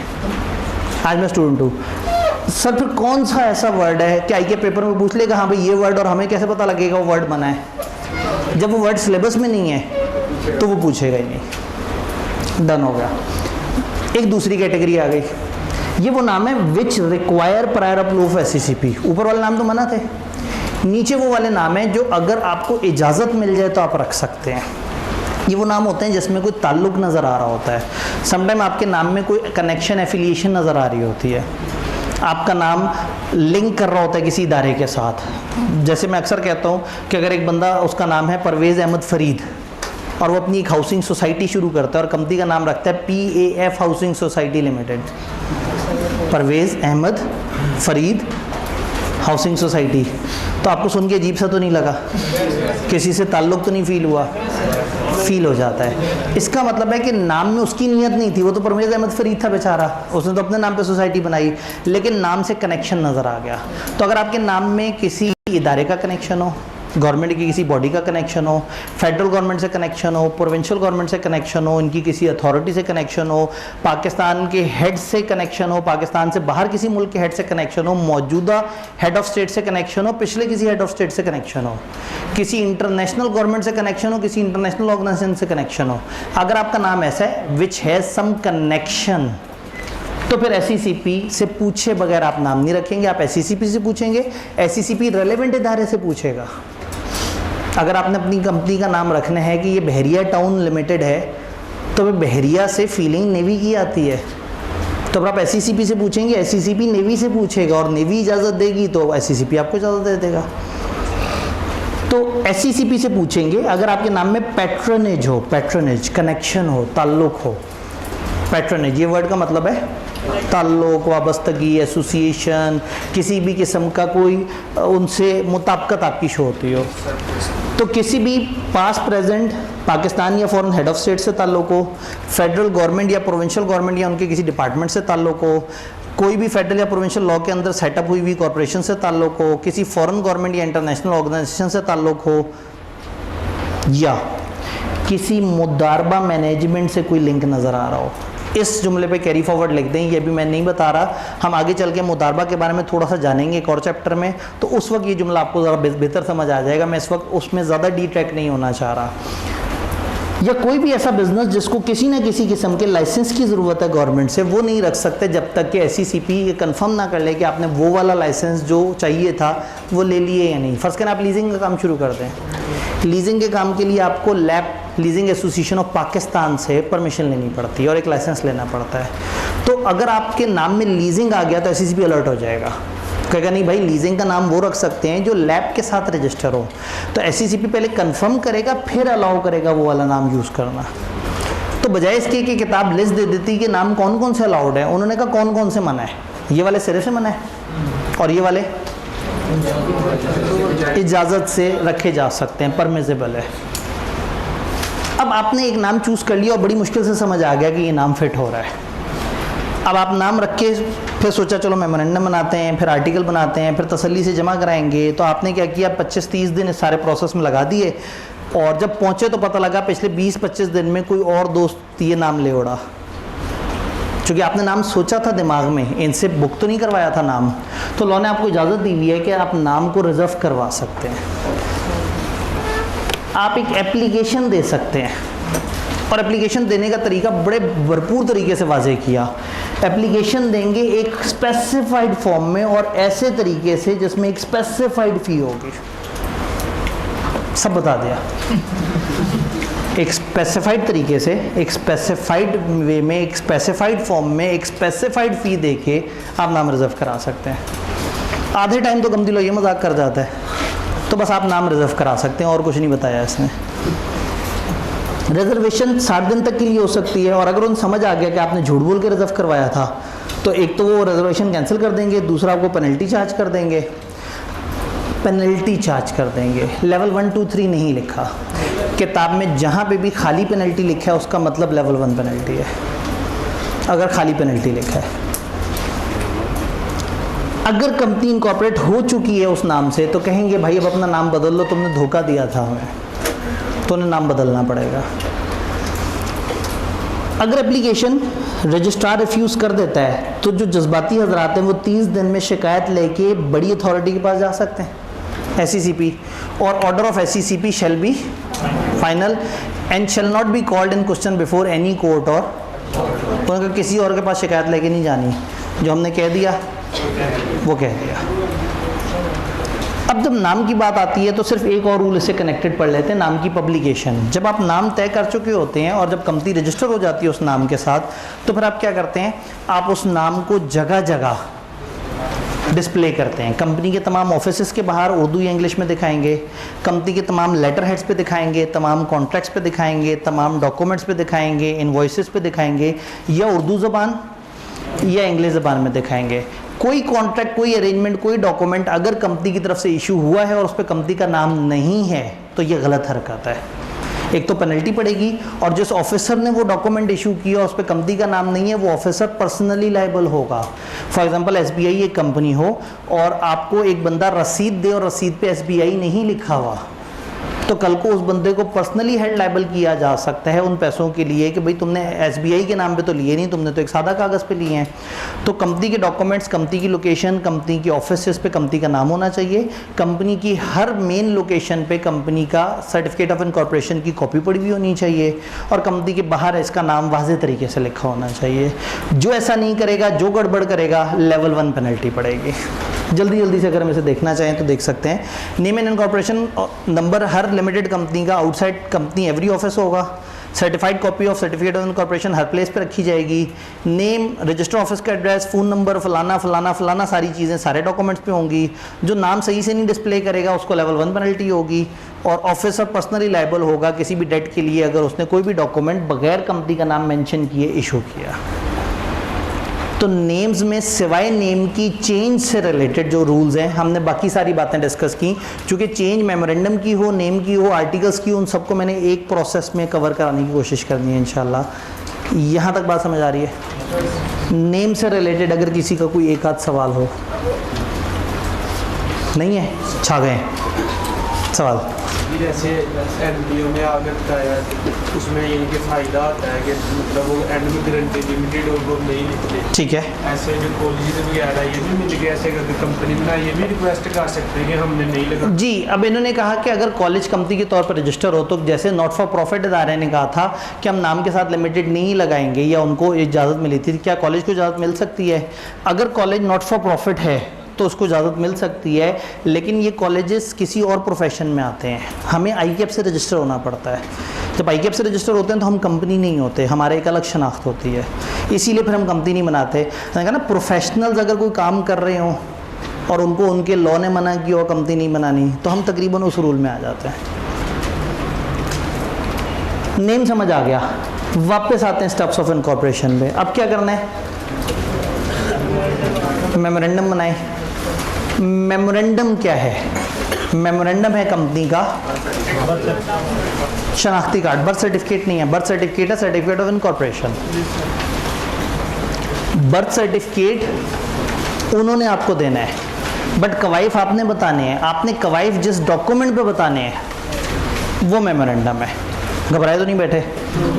1 और 2 थोड़े से ज़रा बाकियों से बड़े हैं, इसमें बातें ज़्यादा हैं लेकिन इसकी इंपॉर्टेंस रिलेटिवली उतनी ज़्यादा नहीं है। तो एक दफ़ा जब ये ख़त्म हो गया होगा तो फिर हमारे पास मुनासिब साइज़ के चैप्टर्स होंगे तो जिसमें इंफॉर्मेशन कम होगी और फ़ायदे ज़रा ज़्यादा हो रहे होंगे उसमें। मेमोरेंडम, वो मेन डॉक्यूमेंट जिसमें कंपनी की शनाख्त है, तो उसमें आप कंपनी का नाम, कंपनी का शेयर कैपिटल, कंपनी का मेन बिजनेस, कंपनी का कौन से सूबे में है, कंपनी किन लोगों ने बनाई है, कितनी लायबिलिटी, ये सारी चीज़ें बताते हैं। तो मेमोरेंडम में इन चीज़ों को क्लॉजेस कहते हैं। यहाँ पे हमें 1 ऑफ करना पड़ेगा, जज़ाकल्लाह। इनको हम क्लॉजेस कहते हैं मेमोरेंडम की। तो मेमोरेंडम में सबसे पहले आएगी नेम क्लॉज। एक लाइन में आप कंपनी का नाम लिखेंगे और नाम को डिफरेंशिएट करने के लिए एंडिंग वर्ड्स लगा देंगे। अगर कंपनी पब्लिक है तो उसके एंड पे लिमिटेड आ जाएगा, प्राइवेट के एंड पे, सिंगल मेंबर के एंड पे, ये एंडिंग वर्ड्स हैं। कंपनी का असल नाम तो आपने सोचा है ना, आपने कंपनी का नाम सोचा सितारा टेक्सटाइल्स, सितारा टेक्सटाइल, सितारा टेक्सटाइल, सितारा टेक्सटाइल, सितारा टेक्सटाइल और सितारा टेक्सटाइल। तो जैसी कंपनी वैसा एंडिंग नेम। तो नेम क्लॉज में आपने सिर्फ नाम और नाम के साथ वो क्लोजिंग वर्ड्स ऐड कर देने हैं। फिर आएगा आपका registered office. Registered office clause में आपने अपने सूबे के बारे में बताना है, हम कौन से सूबे में रजिस्टर हो रहे हैं। और अगर आप पाकिस्तान में किसी ऐसे इलाके में जो सूबे में नहीं आता लेकिन पाकिस्तान में आता है, वज़ीरिस्तान में आप एजेंसीज़ में हैं, इस्लामाबाद में हैं, बहुत सारे ऐसे एरियाज़ हैं पाकिस्तान के जो पाकिस्तान में तो काउंट होते हैं लेकिन किसी सूबे के अंडर नहीं आते, फिर आप उस इलाके का नाम लिखेंगे तो या तो प्रोविंस लिखें या part of Pakistan not forming part of a, जहां आपका registered office is to be situated. अभी कंपनी बनी नहीं है, आप एक कागज़ पे कंपनी के बारे में इंफॉर्मेशन दे रहे हैं, तो आप बताएंगे हम कौन से सूबे में अपना रजिस्टर्ड ऑफिस बनाने के बारे में सोच रहे हैं, उस सूबे का यहाँ नाम लिखेंगे। तो पहले स्टेप में हमने नेम रखा, फिर हमने रजिस्टर्ड ऑफिस। अब हम क्या करेंगे, principal line of business, company का मेन काम क्या है वो लिखेंगे। हमारी प्रिंसिपल लाइन ऑफ बिजनेस हमारे नाम के साथ मुताबिकत खानी चाहिए। ऐसा ना हो कि प्रिंसिपल लाइन ऑफ बिजनेस और हमारा नाम बिल्कुल दो अपोजिट डायरेक्शन में जा रहे हो। तो हमारा एक प्रिंसिपल लाइन ऑफ बिजनेस, ये क्लॉज पहले ऑब्जेक्ट क्लॉज कहलाती थी, तो अभी भी कुछ किताबों में और अभी भी कुछ पास पेपर में आपको ऑब्जेक्ट क्लॉज लिखा नजर आएगा। ऑब्जेक्ट क्लॉज उस वक्त क्या होता था 1984 के ऑर्डिनेंस में, कि जब भी एक बंदे ने रजिस्टर होना होता ना किसी बिजनेस के लिए, तो वो सारे के सारे अपने ऑब्जेक्ट्स लिख देता था। मुझे अगर स्कूल भी बनाना है ना तो मैं कम से कम 17 सफ़े तक अपने ऑब्जेक्ट्स में यूनिवर्सिटी और पता नहीं क्या क्या लिख डालूंगा, ताकि कल को मैं थोड़ा सा भी बदलूं तो वो ये ना कहेंगे तुमने खिलाफ वर्जी कर दी। तो पुराने ज़माने में आपको 100% ऑब्जेक्ट्स लिखने होते थे। आज के ज़माने का रूल ये है कि जब कंपनी बनाने लगो तो जितने मर्जी काम कर रहे हो कोई मसला नहीं, जो मेन लाइन ऑफ बिजनेस है वो बता दो। अब कहेंगे सर ये मेन लाइन ऑफ बिजनेस कैसे पता लगेगी, उसका एक रूल दे दिया। उन्होंने कहा द बिजनेस जिसमें सब्सटैंशियल एसेट्स आर हेल्ड और लाइकली टू बी हेल्ड, या सब्सटैंशियल रेवेन्यू इज अर्नड और लाइकली टू बी अर्नड। आपके 3 तरह के बिजनेस हैं, उन तीनों में अलग अलग रेवेन्यू आता है। जिस बिजनेस से सबसे ज़्यादा रेवेन्यू आता है वो आपका प्रिंसिपल लाइन है। अच्छा, अगर 3 बिजनेस के तीनों के अलग अलग एसेट हैं तो जिसमें सबसे ज़्यादा एसेट है वो प्रिंसिपल लाइन है। लेकिन अगर आपस में झगड़ा हो जाए, अगर रेवेन्यू और एसेट वाइज दो अलग अलग बिजनेस बन रहे हो, भाई कंपनी मैन्युफैक्चरिंग का काम भी करती है, सर्विसेज भी वो करती है और आईटी का काम भी कर रही है, तो पता लगा कि रेवेन्यू वाइज कंस्ट्रक्शन का काम सबसे ऊपर है और एसेट वाइज आईटी का काम सबसे ऊपर है। अब आपस में मुकाबला करेंगे इन दोनों में से सबसे बड़ा कौन है, तो जो उन दोनों में से ज़्यादा बड़ा होगा वो बन जाएगा आपका प्रिंसिपल लाइन ऑफ बिजनेस। दोबारा पढ़ते हैं, the business in which substantial assets are held और लाइकली टू बी हेल्ड, या सब्सटैंशियल एसेट हैं या आप रखने लगे हैं, या सब्सटैंशियल रेवेन्यू आ रहा है या आने वाला है, विच एवर इज हायर। इन दोनों बेंचमार्क में से जो बड़ा होगा आप उसको सिलेक्ट कर लेंगे। ये जुमला नहीं समझ आ रहा, आर हेल्ड और likely to be held. Company हमेशा ज़ीरो से थोड़ी बनती है, हो सकता है एक पार्टनरशिप हो जो 17 साल से काम कर रहे थे, अब 20 से ज़्यादा हो गए, मजबूरन कंपनी बना रहे हैं। तो अगर आज चला रहे हैं बिजनेस तो उन्हें आज पता है कि हमारे ज़्यादा एसेट्स कहाँ हैं या ज़्यादा रेवेन्यू कहाँ है। और अगर वो जो नए लोग हैं, वो 4-5 लोग जो मिलके बना रहे थे, उनके लिए लिखा है लाइकली टू बी हेल्ड। तो जिसमें आपके सबसे ज़्यादा एसेट्स हैं या मुमकिना तौर पे होंगे जिससे सबसे ज़्यादा रेवेन्यू आ रहा है या मुमकिन तौर पे आएगा, इन दोनों में से जो बड़ा होगा उससे रिलेटेड जो सेगमेंट है वो आपका प्रिंसिपल लाइन ऑफ बिजनेस बन जाएगा। तो एक कंपनी भले 17 काम करे, लेकिन उन 17 में से हाईएस्ट रेवेन्यू को मार्क कर ले, उन 17 में से हाईएस्ट एसेट्स को मार्क कर ले। अगर दोनों सेम है फिर तो मसला ही नहीं है। अगर किसी एक सेगमेंट का रेवेन्यू सबसे हाईएस्ट है और दूसरे का एसेट सबसे हाईएस्ट है, तो एसेट और रेवेन्यू को आपस में मैच कर लें, इन दोनों में से बड़ा कौन है। जो बड़ा है उसका जो सेगमेंट है आप उसे कह देंगे ये है हमारा मेन लाइन ऑफ बिजनेस। ये main line of business unlawful नहीं होना चाहिए। आपको अनलॉफुल काम नहीं करेंगे, आपको ऐसी एक्टिविटी नहीं करेंगे जो लॉ ने मना की है, कंपनीज एक्ट ने मना की है, या किसी भी किस्म की उसमें कोई गड़बड़ है। तो हमने नेम लिख दिया, रजिस्टर ऑफिस लिख दिया, प्रिंसिपल लाइन ऑफ बिजनेस लिख दिया, छोटी छोटी सी और क्लॉजेज आ गई। लाइबिलिटी क्लॉज, आप लाइबिलिटी क्लॉज में बताएंगे आपकी लाइबिलिटी कितनी है। अगर लिमिटेड बाय शेयर हैं तो आप लिख देंगे लाइबिलिटी ऑफ मेंबर इज, अगर आप अनलिमिटेड हैं तो लिख देंगे लाइबिलिटी ऑफ मेंबर इज, अगर आप गारंटी वाले हैं तो लिख दें liability of member is limited, और फिर बता दें कि एक्स्ट्रा सेंटेंस में कि वो कितनी लाइबिलिटी है जो आपने गारंटी दी है। तो गारंटी लिमिटेड कंपनी लिखेगी लाइबिलिटी इज लिमिटेड, और फिर एक एक्स्ट्रा सेंटेंस में बताएगी कि हमारे मेंबर्स ने कितनी कितनी गारंटी दी है। वो एक्स्ट्रा सेंटेंस में क्या लिखा है वो हमने नहीं बताया, उन्होंने सिर्फ ये बताया कि ये लोग एक एक्स्ट्रा सेंटेंस ऐड करेंगे ताकि क्लैरिफाई कर देंगे हम किस हद तक लायबल है।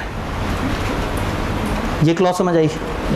देन ऑथराइज शेयर कैपिटल, आप बताएंगे कि हमारा कितना कैपिटल है जो हमारा प्लान है जिससे हम रजिस्टर हों। कौन सा कैपिटल? ऑथराइज किसे कहते हैं? जिसके साथ हम रजिस्टर होने जा रहे हैं। ये ज़रूरी नहीं कि हमारा आज का कैपिटल हो, ये वो कैपिटल है जहाँ तक हम मैक्सिमम जाने के बारे में सोच रहे हैं। तो आपने बताना है हमारा ये ऑथराइज कैपिटल है और ये इतने शेयर्स में डिवाइड हुआ हुआ है। आप कहेंगे authorise capital of company is 500 million divided into 50 million shares of ₹10 each. Shares कितने हैं, वैल्यू पर शेयर कितनी है और टोटल शेयर कैपिटल कितना है वो बताएंगे। हर सब्सक्राइबर ने कम से कम एक शेयर लेना है, बगैर शेयर लिए आप सब्सक्राइबर नहीं बन सकते। हर सब्सक्राइबर अपने नाम के सामने लिखेगा कि उसने कितने शेयर्स लिए हैं, और गारंटी लिमिटेड कंपनी में ये क्लॉज नहीं आएगी अगर उसमें शेयर कैपिटल नहीं हो, तो ये क्लॉज ही गायब हो जाएगी। अब ये बेसिकली हमें बता रहे हैं कि आपने मेमोरेंडम किस तरह से बनाना है। अंडरटेकिंग या सब्सक्रिप्शन क्लॉज, आप एक अंडरटेकिंग देंगे, आप एक वादा करेंगे। कौन सा वादा? As may be specified. तो ये लाइन तो कचरा हो गई। सब्सक्रिप्शन सब्सक्राइबर्स का एरिया आएगा। सब्सक्राइबर अपने नाम, पते और बाकी सारे कवायद देंगे। मेमोरेंडम साइन करेंगे एक विटनेस गवाह की मौजूदगी में, वो गवाह अपने भी कवायद देगा और ये जुमला लिखेंगे कि हम वो चंद लोग हैं जिनके नाम दिए हुए हैं, हम चाहते हैं कि हम ये वाली कंपनी को रजिस्टर कराएं, और जो मेमोरेंडम में हमने नाम शाम लिखे हुए हैं और जितने शेयर्स लिखे हैं इनके तहत हम चाहते हैं कि हम कंपनी के मालिक बन जाएँ। जी, अब सवाल ये कि क्या ये वाली लाइन याद करनी है? इस तरह की इस चैप्टर में मुख्तलिफ लाइन्स हैं और इस चैप्टर की वेटेज बाकी चैप्टर से थोड़ी सी स्लाइटली कम है। तो पहले आपने बाकी चैप्टर बहुत अच्छे तैयार किए हुए हों तो फिर इधर आके फिर इस तरह की चीज़ों को याद कर लें। चूँकि हूबहू याद करेंगे तो ज़ाहिर है बिल्कुल पूरे नंबर मिलेंगे, लेकिन अगर याद ना किया हुआ और समझा हुआ और कुछ ना कुछ लिख देंगे तो भी कोई बहुत ज़्यादा बुराई नहीं है। लेकिन पहले बाकी चैप्टर्स को बहुत अच्छे तैयार करके फिर इधर आना है। इसमें डाटा बहुत ज़्यादा है लेकिन थोड़ा सा रिलेटिवली कम इम्पॉर्टेंट है। डन। लॉ कहता है कि जो मेमोरेंडम और आर्टिकल्स हैं वो प्रिंटेड होने चाहिए, पैराग्राफ में डिवाइडेड होने चाहिए, तारीख डली हुई होनी चाहिए, तमाम सब्सक्राइबर्स अपने नाम, प्रेजेंट नेम, ऑक्यूपेशन वगैरह, नेशनैलिटी, ये गलती से लिखा हुआ है, यूजुअल एड्रेस और अदर पर्टिकुलर जो हम बताएंगे वो उसके ऊपर लिख के देंगे।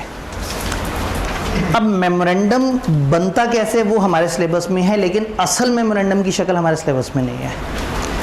Just for the purpose of understanding मैं सिर्फ दिखाना चाह रहा हूँ आपको असल मेमोरेंडम की शक्ल। ये टेबल बी कहलाता है। आपके कंपनीज एक्ट के एंड पे ना फॉर्मेट दिए हुए हैं डिफरेंट तरह के। फर्स्ट कैजुअल है, उसमें टेबल ए, बी, सी, डी, ई अलग अलग तरह की कंपनियों के मेमोरेंडम और आर्टिकल के फॉर्मेट दिए हुए हैं। तो टेबल बी में कंपनी लिमिटेड बाय शेयर के मेमोरेंडम का फॉर्मेट है, सिलेबस का हिस्सा नहीं है, सिर्फ दिखाना है कि मेमोरेंडम दिखता कैसे है। आप मेमोरेंडम लिखते हैं, सबसे पहले लिखा नेम ऑफ कंपनीज फलाना, आगे उन्होंने सारी ऑप्शन दे दी, वो ये वर्ड वो वर्ड वो वर्ड, ताकि आप उसको प्लस माइनस कर लें। Registered office of company will be situated in province of Sindh. Principal line of business of company shall carry on फलाना फलाना फलाना। उसके बाद ये फिर वो वाली जिम्मेदारियां आ जाती हैं वो कि मैं उस तरह का काम नहीं करूँगा, उस तरह का काम याद है वो एज में बी स्पेसिफाइड। तो नीचे वो फालतू सी बात है जो हमें अभी नहीं पता। ये वही चल, हम कोई गलत बिजनेस नहीं करेंगे, हम कोई मल्टी लेवल मार्केटिंग और इस तरह की, ये वो सारी चीज़ें जो उन्होंने स्पेसिफिकली कहा है। तो ये वो अंडरटेकिंग है जो अभी हमें नहीं पता कि क्या होती है। Liability of member is, liability clause आ गई। ऑथराइज कैपिटल ऑफ कंपनीज इतने मिलियन डिवाइडेड इनटू इतने शेयर्स ऑफ इतने ईच। और एंड पे वी द सेवरल पर्सन जिनके नाम पते दिए हुए हैं हम सारे एग्री करते हैं। कौन? इस तरह से पे टेबल सा बना हुआ होता है, नाम, NIC नंबर, नेशनैलिटी, ऑक्यूपेशन, फलाना एड्रेस, फलाना साइन आ रहे होते हैं, कितने नंबर ऑफ शेयर्स। तो यहाँ हर बंदा अपने नंबर ऑफ शेयर्स लिखता है अपने नाम के आगे। और उन्होंने कहा होता है कि जो हमारे नाम के आगे शेयर्स लिखे हैं, जिस दिन कंपनी बनी इतने पैसे हम लोगों ने कंपनी को देने हैं। इसके बाद वो जो गवाह था वो अपने पर्टिकुलर्स देता है। गवाह बड़ा ज़रूरी है क्योंकि वरना एक बंदा क्या करेगा, 6 बंदों के बिहाफ पे लाके डॉक्यूमेंट दे देगा, ये लो जी हम 6 बंदे कंपनी रजिस्टर करा रहे हैं। तो गवाह की मौजूदगी में 6 अलग अलग लोगों ने साइन किए हों, उन्होंने अपने कवायफ लिखे हों और गवाह तस्दीक करे कि हाँ भाई मैं तस्दीक करता हूँ कि मेरी मौजूदगी में लोगों ने साइन किए और फिर वो अपने साइन वगैरह करे।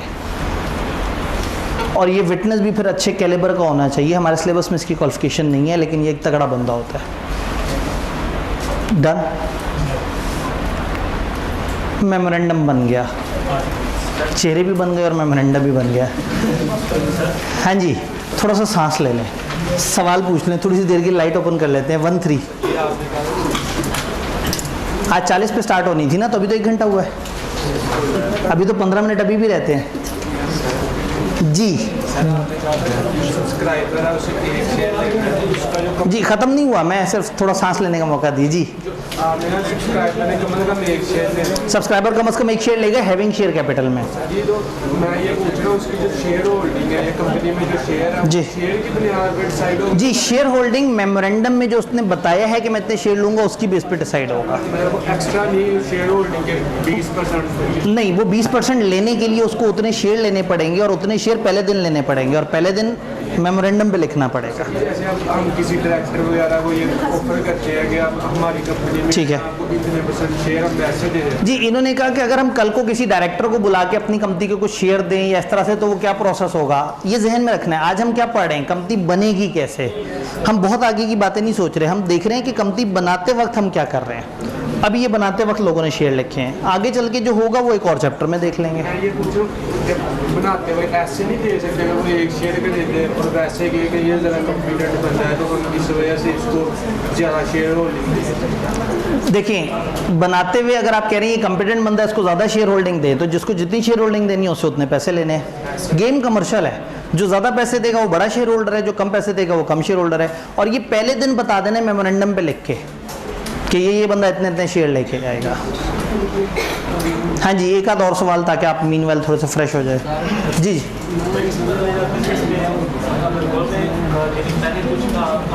जी। गोरमे का पहले प्रिंसिपल लाइन ऑफ बिजनेस कुछ था और अब कुछ और हो गया है मेन। तो ये जितने भी मेमोरेंडम के कंटेंट्स हैं और आर्टिकल्स या ये चीज़ें, इनको चेंज करने की ऑप्शन भी है। अब ज़रूरी चेंज करना होगा या नहीं करना होगा, आपने उस वक्त बता दिया।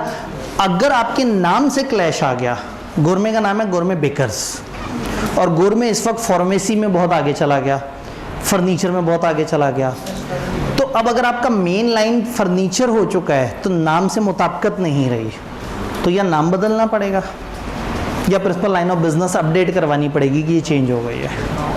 यहाँ से एक भाई का सवाल था आखिरी। सर, अगर कंपनी लिमिटेड बाय गारंटी और 180 दिन के दौरान जो कॉन्ट्रैक्ट हुए, ठीक है, तो वो मेंबर मतलब उन कॉन्ट्रैक्ट के लिए भी लायबल होगा या नहीं होगा? सवाल ये कि 180 दिन से ज़्यादा तक डिफ़ॉल्ट जारी रहा? नहीं, 180 दिन के दौरान जो कॉन्ट्रैक्ट हुआ। मेरा वही सवाल है ना, आप कह रहे हैं कि 180 दिन में कुछ कॉन्ट्रैक्ट हुए हैं। मेरा सवाल ये है कि वो जो मिनिमम नंबर से नीचे हम रहे थे वो सिर्फ 180 दिनों के अंदर रहे थे या बढ़ भी गया था? बढ़ गया था। तो अब 0 से लेके उस बढ़े हुए टाइम तक, चाहे वो 220 दिन है, आप सबके लिए लायबल है। नहीं, एक बंदा अगर छोड़ गया लिमिटेड बाय गारंटी, एक बंदा छोड़ गया ड्यूरिंग दैट टाइम, जिस वक्त वो मेंबर है उसकी मौजूदगी में जो कॉन्ट्रैक्ट हुए हैं वो उनके लिए लायबल है। तो उन 220 दिनों में से 140 दिन में अगर कोई बंदा मेंबर रहा या कोई इस तरह से करके, वो उसके लिए लायबल होगा। जी हाँ, सवाल तो ख़त्म हो गया, हम तो आगे पढ़ना है। मेमोरेंडम समझ आया? तो बस अब काम की बात तो सिर्फ चेंज वाली रह गई है। आर्टिकल को शुगल मुगल करके पढ़ लेते हैं। ओह ये तो बहुत रोशनी हुई है। 3 गायब कर देते हैं। जज़ाकल्लाह। आर्टिकल क्या भला है? मेमोरेंडम तो हो गया शनाख्ती कार्ड। अब आर्टिकल क्या चीज़ है? बायलॉज, कंपनी के रूल्स एंड रेगुलेशंस क्या होंगे। तो अब आप क्या करेंगे, ये कंपनी के बायलॉज हैं जो मेमोरेंडम के अंडर आते हैं, और मेमोरेंडम फर्दर आता है एक्ट के अंडर।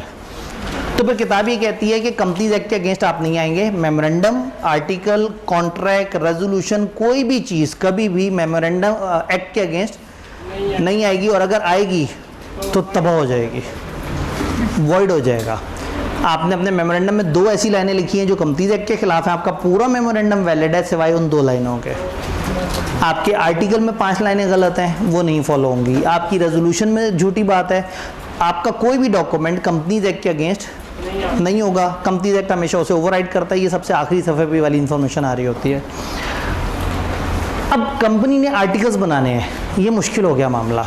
मैंने आपको मेमोरेंडम समझा दिया। अब आपको मैं कंपनी का नाम बताऊं, उसका सूबा बताऊं, उसका मेन काम बताऊं, उसका शेयर कैपिटल बताऊं, और उसकी कैटेगरी बताऊं, और 5 लोगों के नाम दे दूं, बना देंगे आप मेमोरेंडम? इतने सियाने तो हो गए। लेकिन मैं कहूँगा आर्टिकल्स लिख के दो। कंपनी चलेगी कैसे, शेयर कैसे इशू करेगी, ऑडिटर कैसे अपॉइंट करेगी, अकाउंट्स कैसे बनाएगी, डिविडेंड किस तरह से देगी, शेयर्स फर्दर कैसे इशू करेगी, प्रोस्पेक्टस कैसे इशू करेगी, वाइंड अप कैसे होगी। आप कहेंगे सर उसके लिए तो बहुत ज़्यादा टेक्निकल एक्सपर्टीज चाहिए। तो मेमोरेंडम सादा लोग सादा अंडरस्टैंडिंग से बना सकते हैं, बट आर्टिकल के लिए आपको कॉर्पोरेट लॉ के एक्सपर्ट चाहिए। तो लॉ ने थोड़ा सा ऑप्शन आसान कर दी।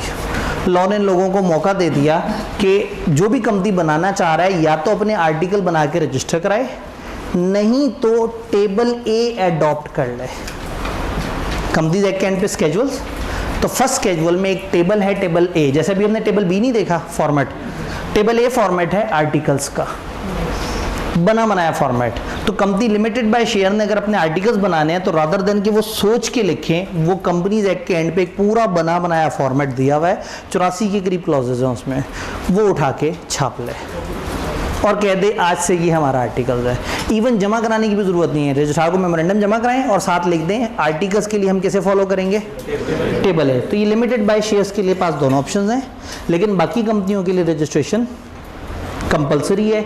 और बाकी कंपनियों ने क्या करना है, at the time of registration अगर शेयर कैपिटल है तो वो बताना है, और अगर आप नॉट हैविंग शेयर कैपिटल हैं बाकी कंपनियां, तो number of members at the start बताने हैं कि आपके कितने हैं।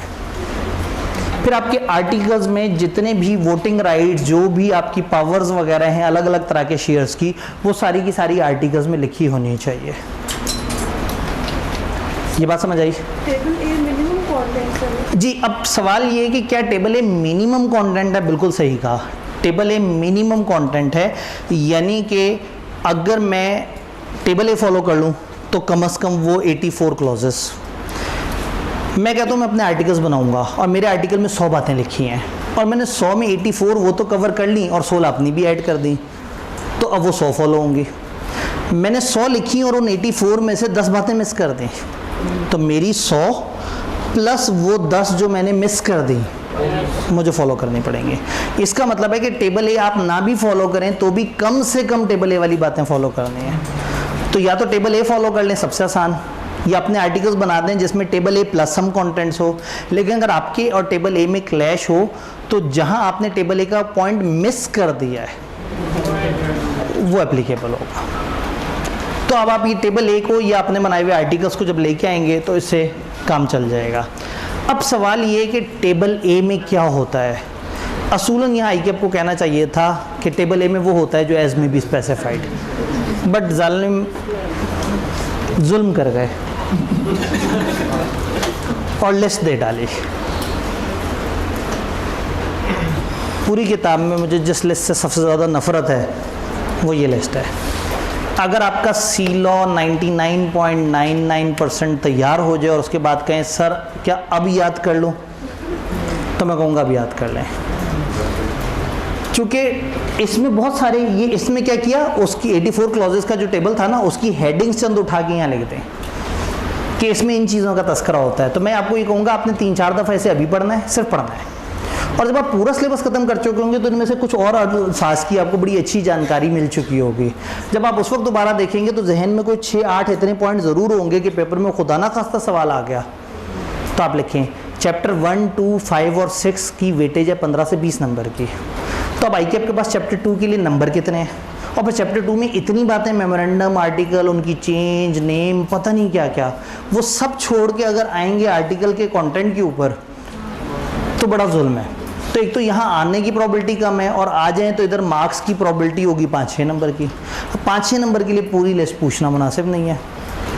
लेकिन अगर एग्जामिनर थोड़ा सा शरारती जहनीत का हुआ और वो सोचे कि मेरे नंबर भी ज़्यादा इस्तेमाल ना और बच्चे को तकलीफ भी दे दूँ, तो एक MCQ में 4 पॉइंट लिखे हुए होंगे, बताओ इन 4 में से क्या नहीं होता टेबल ए में, तो वो 1 नंबर तक की तकलीफ काबिल कबूल है। हो सकता है आपने 2-3 दफ़ा दोहराया हो तो आपके जहन में भी हो। तो ये टेबल ए के जो कंटेंट से दिए हुए ना, इसमें आपने नहीं परेशान होना, बस ऐसे देख के मुस्कुरा देना है। 3-4 दफ़ा बस तेज़ी से देखना है अभी, और एक दफ़ा सिलेबस ख़त्म होने के बाद ऐसे देखना है, तो आपको जान पहचान होगी। पेपर में कुछ याद ना आ रहा हो, हमारी किताब के चैप्टर्स के नाम लिख दीजिएगा।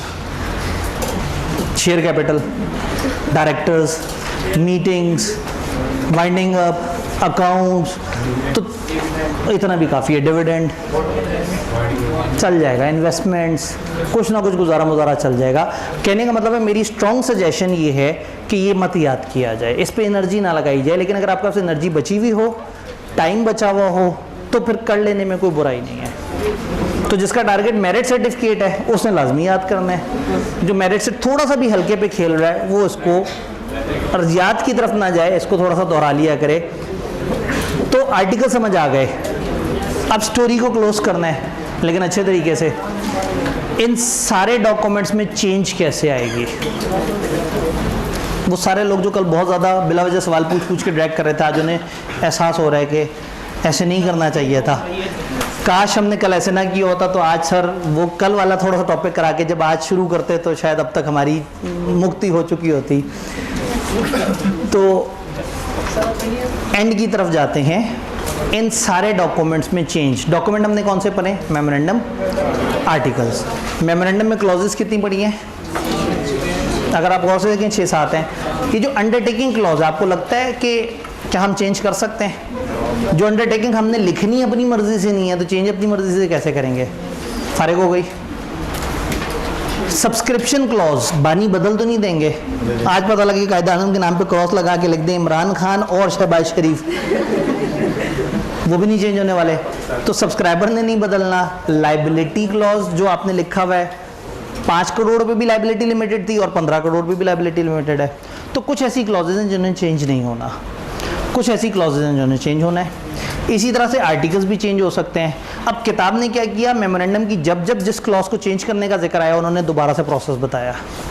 मैं आपको बार बार तकलीफ़ नहीं दूंगा, हम एक दफ़ा प्रोसेस समझेंगे और उस प्रोसेस को फिर हम जगह जगह अप्लाई कर लेंगे। लेकिन इसमें सबसे बड़ी दिक्कत यह है कि आपको मेरी गंदी राइटिंग बर्दाश्त करनी पड़ेगी जो ब्लैक स्क्रीन के ऊपर है। यानी आज हमें लेवल 1, 2, 3 तक जाना पड़ जाएगा। ओह हो,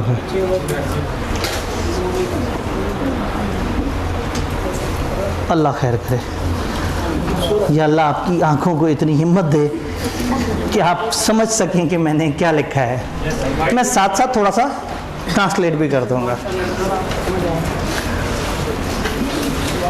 मेमोरेंडम या आर्टिकल में चेंज, ये जो चेंजेस है ना, सम टाइम कुछ चेंजेस होती हैं एक स्मॉल प्रोसेस के थ्रू, सम टाइम कुछ चेंजेस होती हैं एक बिग प्रोसेस के थ्रू।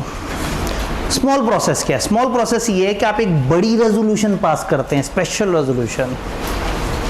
आप तमाम मेंबर्स को खत भेजते हैं कंपनी के, उनको कम से कम 21 दिन पहले बुलाते हैं कि एक बड़ी ज़रूरी बात है, आ जाओ। जब वो मीटिंग में आते हैं तो जितने लोग मीटिंग में पहुंचे होते हैं किसी भी तरीके से, उनकी 3/4 अक्सरियत से वोटिंग चाहिए होती है आपको। 3/4 का मतलब है 3/4, मैथ की ज़बान में 75%। तो आपको जितने भी लोग हैं जो मीटिंग तक पहुँचे हैं किसी भी तरीके से, उनकी 75% से ओके करवाना पड़ेगा वो फैसला जिसके लिए आप छोटा प्रोसेस फॉलो कर रहे हैं। तो सबसे पहले आप क्या करेंगे? स्पेशल रेजोल्यूशन पास करेंगे, किताब में इसकी डेफिनेशन है, इसकी 21 दिन की शर्त है, 21 दिन भी रिलैक्स हो सकता है अगर सारे मेंबर्स मान जाएं। इसके मुकाबले में दूसरी होती है ऑर्डिनरी रेजोल्यूशन, जिसमें सिंपल 50% अक्सरियत चाहिए होती है, और इसमें 75%। तो पहला स्टेप क्या है, स्पेशल रेजोल्यूशन पास करें।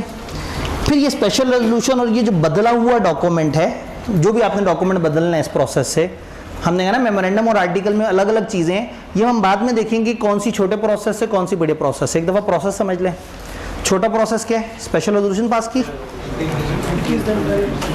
स्पेशल रेजोल्यूशन के अंदर 21 दिन और 3/4 वाली बात है। सेकंड स्टेप क्या है, स्पेशल रेजोल्यूशन पकड़ी और वो जो डॉक्यूमेंट बदला था, आपने चेंज किया था, वो बदला हुआ डॉक्यूमेंट उठा के जमा करा दिया रजिस्ट्रार को।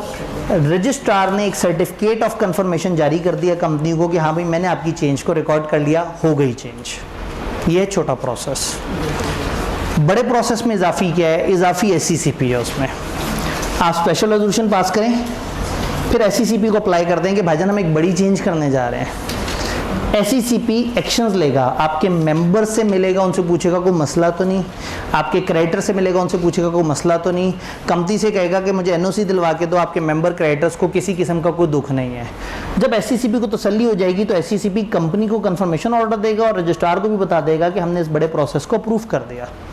लेकिन कंपनी अपने तौर पे खुद भी रजिस्ट्रार को स्पेशल रेजोल्यूशन और वो वाला डॉक्यूमेंट अल्टर हुआ वो जमा कराएंगे और SCCP का ऑर्डर जमा करा देंगे कि SCCP ने हमें अलाउ कर दिया है। रजिस्ट्रार कंपनी को कंफर्मेशन जारी कर देगा, इसका मतलब है प्रोसेस कंप्लीट हो गया। तो इधर और इधर वाले प्रोसेस में बेसिक फ़र्क ये SCCP के स्टेप्स का है। तो special resolution, alter document change, registrar को जमा कराएं, कंफर्मेशन लें। और बड़े प्रोसेस में स्पेशल रेजोल्यूशन, SCCP को अप्लाई, SCCP के एक्शंस, SCCP की कंफर्मेशन, SCCP की कंफर्मेशन उठा के रजिस्ट्रार को जमा, और रजिस्ट्रार आपको कंफर्म करेगा कि चीज़ें हो गई हैं। जी बताइए क्या क्या सवाल था। जी बिल्कुल, जब हम अप्लाई करेंगे तो हम स्पेशल रेजोल्यूशन में बताएंगे कि हम चेंज क्या करने जा रहे हैं, तो उनके लिए बस वो जुमले काफ़ी होंगे। रजिस्ट्रार को हम फुल फ्लेज इन्फॉर्मेशन के साथ अप्लाई करेंगे। जी तो जो पुराना डॉक्यूमेंट होगा जो हम जी जी वो हमारे पास नहीं होगा। जी, अब पुराना डॉक्यूमेंट क्या होगा, वो हमारे पास होगा, लेकिन हम अपने हर पुराने डॉक्यूमेंट पे जो जो स्पेशल रेजोल्यूशन पास हुई है वो अटैच करते जाएंगे। एक फाइल मेंटेन करेंगे कि हमारे ओरिजिनल मेमोरेंडम आर्टिकल ये थे और उसके बाद 11वीं 12वीं 13वीं तरमीम से हम इसमें ये चेंज करता रहे। जैसे आइन में नहीं होता, एक आइन होता है, फिर उसकी इतनीवीं तरमीम इतनीवीं तरमीम। जी SCCP हमने अप्लाई किया SCCP को। SCCP ने अवामुन्नास से पूछा, हमारे मेंबर से पूछा कि तुम लोगों के साथ जुल्म तो नहीं हो रहा इस चेंज से। हमारे क्रेडिटर से पूछा, भाई हम पंजाब में थे, हमने चेंज किया कि हम सिंध में जाना चाहते हैं।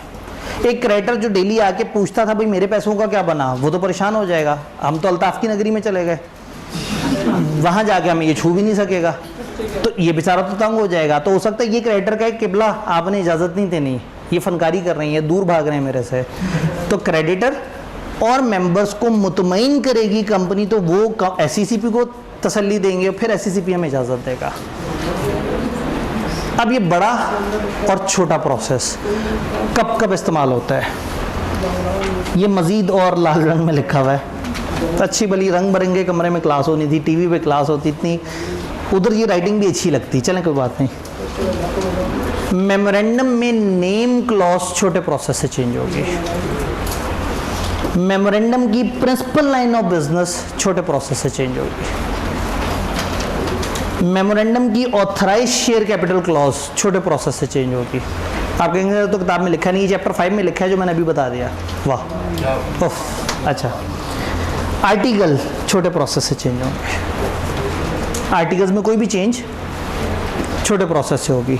तो बड़े प्रोसेस से क्या चेंज होगा, मेमोरेंडम की रजिस्टर्ड ऑफिस क्लॉज हमेशा बड़े प्रोसेस से चेंज होगी। फिर मेमोरेंडम में अगर प्रिंसिपल लाइन ऑफ बिजनेस को आप ऐसे चेंज करते हैं कि उसमें कोई लाइसेंस वाली एक्टिविटी डाल देते हैं, याद है, उसके लिए तो हम SCCP से पूछना पड़ता था। तो principal line of business normal change की छोटे प्रोसेस से होगा, और अगर चेंज करके लाइसेंस की तरफ चले गए तो बड़ा प्रोसेस। अदरवाइज बड़ा प्रोसेस सिर्फ और सिर्फ इस्तेमाल होता है मेमोरेंडम की रजिस्टर ऑफिस क्लॉज के लिए। और एक एक्सेप्शन ये है कि अगर principal line of business change करके आप लाइसेंस की तरफ जा रहे हैं तो फिर ये वाला प्रोसेस फॉलो होता है। अब इस सारे में इस सारे में सिर्फ 2 ऐसे पॉइंट हैं जिसकी आगे थोड़ी सी वजाहत है, आखिरी 4 से 5 मिनट, आखिरी चंद दकीके अपने मौजूद सामीन के लिए। तैयार है? मैंने आपको सामीन का आपको बुरा तो नहीं लगा? ठीक है जी। इसमें बस लाइट फिर ओपन कर दें, तीनों ओपन कर दें, अल्लाह खैर करे। चैप्टर के साथ तो मैंने अच्छा खासा बेड़ा गर्क कर दिया, ऐसे आगे पीछे गोल गोल घुमा के, लेकिन अब आप जहाँ भी पहुँचेंगे आप कहेंगे ये तो पढ़ा हुआ है, ये भी पढ़ा हुआ है। तो वो किताब ने क्या किया, नेम क्लॉज पे फिर से बताया कैसे चेंज होता है, मेमोरेंडम की रजिस्टर्ड ऑफिस क्लॉज पे भी प्रोसेस बताया हुआ है, प्रिंसिपल लाइन पे भी बताया हुआ है, उसके सादा चेंज में भी बताया हुआ है, ऑथराइज में भी बताया हुआ है, आर्टिकल्स के चेंज में भी बताया हुआ है। तो मैंने जगह जगह नहीं बताया, मैंने आपको एक क्राइटेरिया दे दिया कि कौन कौन सी चीज़ किस प्रोसेस के थ्रू होगी। और अगेन ये वाली स्लाइडें आपको डे एंड पे मिल ही जाती हैं। कहाँ मिलती हैं, कैसे मिलती हैं? कल वाली नहीं मिली ना करें, कल वाली हैं नहीं, उस पे हैं, ड्राइव पे मौजूद हैं। एक दफ़ा जाके देखें, अगर नहीं है तो मुझे अभी फीडबैक दे दें, अभी जाके देख लें। मेरी अंडरस्टैंडिंग है कि वो वहाँ मौजूद हैं। अच्छा जी, तो अब छोटी छोटी सी 2 बातें हमने जहन में रखनी है। आर्टिकल की चेंज जब आप कर रहे हैं तो छोटा प्रोसेस है, एक छोटा सा की पॉइंट है उसमें, अगर आप आर्टिकल्स की चेंज करके किसी खास ग्रुप के राइट्स चेंज कर रहे हैं, किसी खास ग्रुप के राइट्स अगर आप चेंज कर रहे हैं, तो फिर वो चेंज तब तक नहीं पास होगी जब तक उस ग्रुप के भी 3/4 लोग उसको अप्रूव ना कर दें। भाई ऑर्डिनरी शेयर होल्डर बड़े सियाने हैं, 90% उनके पास ताकत है और 10% है प्रेफरेंस शेयर्स, और आर्टिकल में लिखा है कि प्रेफरेंस शेयर होल्डर्स को डिविडेंड मिलेगा, और ऑर्डिनरी वालों को तब बड़ी है इस बात पे। उनका आर्टिकल कैसे चेंज होता है, किसी ने बताया स्पेशल रेजोल्यूशन से। कितनी ताकत चाहिए और अभी कितनी है, तो ये तो इकट्ठे होकर माइनॉरिटी को तो दीवार से लगा देंगे। तो लॉ ने कहा है कि जब भी आर्टिकल चेंज होगा और उससे किसी खास ग्रुप के राइट्स मुतासिर होंगे, तो ये चेंज तब तक ओके नहीं होगी जब तक उस ग्रुप के भी 3/4 लोग उसको ओके ना करते हैं। तो ये एक छोटी सी बात आर्टिकल की चेंज में हमने याद रखनी है। अच्छा, नाम की चेंज में एक छोटी सी बात जहन में रखनी है कि नाम की चेंज के 2 तरीके हैं। एक है हम अपनी खुशी से चेंज करें, छोटे प्रोसेस से होगा। एक है कि हमें ज़बरदस्ती रजिस्ट्रार ने कह दिया नाम चेंज करो। अगर हमारे नाम में कोई गलती निकल आई और रजिस्ट्रार ने हमें नोटिस जारी कर दिया कि तुम अपने नाम को बदलो, तो उस नोटिस के 30 दिनों में डायरेक्टर्स को नाम बदलना पड़ेगा। फिर हम मेंबर्स की मीटिंग नहीं बुलाएंगे, हम पे वाजिब हो जाएगा नाम बदलें। लॉ ने लिखा है कि अगर कंपनी नाम नहीं बदलेगी तो रजिस्ट्रार खुद ही से रजिस्टर खोल के उसमें कोई भी नाम लिख देगा। ठीक है, तो वो कहेंगे ये पप्पू इंडस्ट्रीज़ लिमिटेड, और फिर कंपनी बेचारी मुंह छुपाती फिर रही होगी और जाके फिर अपना नाम बदलवाएगी। तो अगर आपने नाम नहीं उनके कहने पे बदला तो फिर वो नाम बदल देंगे। और नाम बदलने के बाद आपने हर जगह अपना नया नाम, पुराना नाम 90 दिन तक साथ साथ दिखाना है। और आपके जो पुराने नाम पे contracts, obligation, contracts, legal cases चल रहे थे, वो ऑटोमेटिकली किस तरफ हो जाएंगे, वो नए नाम पे हो जाएंगे। तो that was all about chapter 2। Chapter 2 को हम लोगों ने आगे पीछे कलाबाजियाँ गोल गोल वो करके एक प्रोसेस के थ्रू पढ़ा। इसमें नेम्स, मेमोरेंडम, आर्टिकल के यूनिट हैं, फिर चेंजेस की बातें हैं। सिर्फ एक छोटी सी बात रजिस्टर ऑफिस की हमने नहीं पढ़ी कि अगर वो चेंज हो रहा होगा तो 15 दिन में बताना है और पहली दफ़ा 30 दिन में बताना है। बता दी, लो ये बात भी बता दी। चलें, तो ये आपने देख के आना है। मुश्किल दिन सिर्फ कल का और रह गया है। कल चैप्टर तो छोटा है लेकिन कल वाहिद दिन है जब 2 चैप्टर है। मतलब हमने 12 दिनों में 12 चैप्टर करने थे और एक ओरिएंटेशन थी, तो फिर हमने एक छोटा सा चैप्टर 5 और एक बहुत ही छोटा सा चैप्टर 9 उनको एक दिन में जोड़ा है। लेकिन हम आज से कम ही पढ़ेंगे और आज वॉज द मैक्सिमम किसी भी दिन जितना हमने पढ़ना था। आगे हम इंशाल्लाह मुनासिब पढ़ेंगे। अच्छा याद रहे, पहले खवातीन ने जाना है, फिर इधर वाले बॉयज़ ने थोड़ा ख्याल रखना है। पहले खवातीन निकल लें ताकि ज़रा ईजी हो जाए।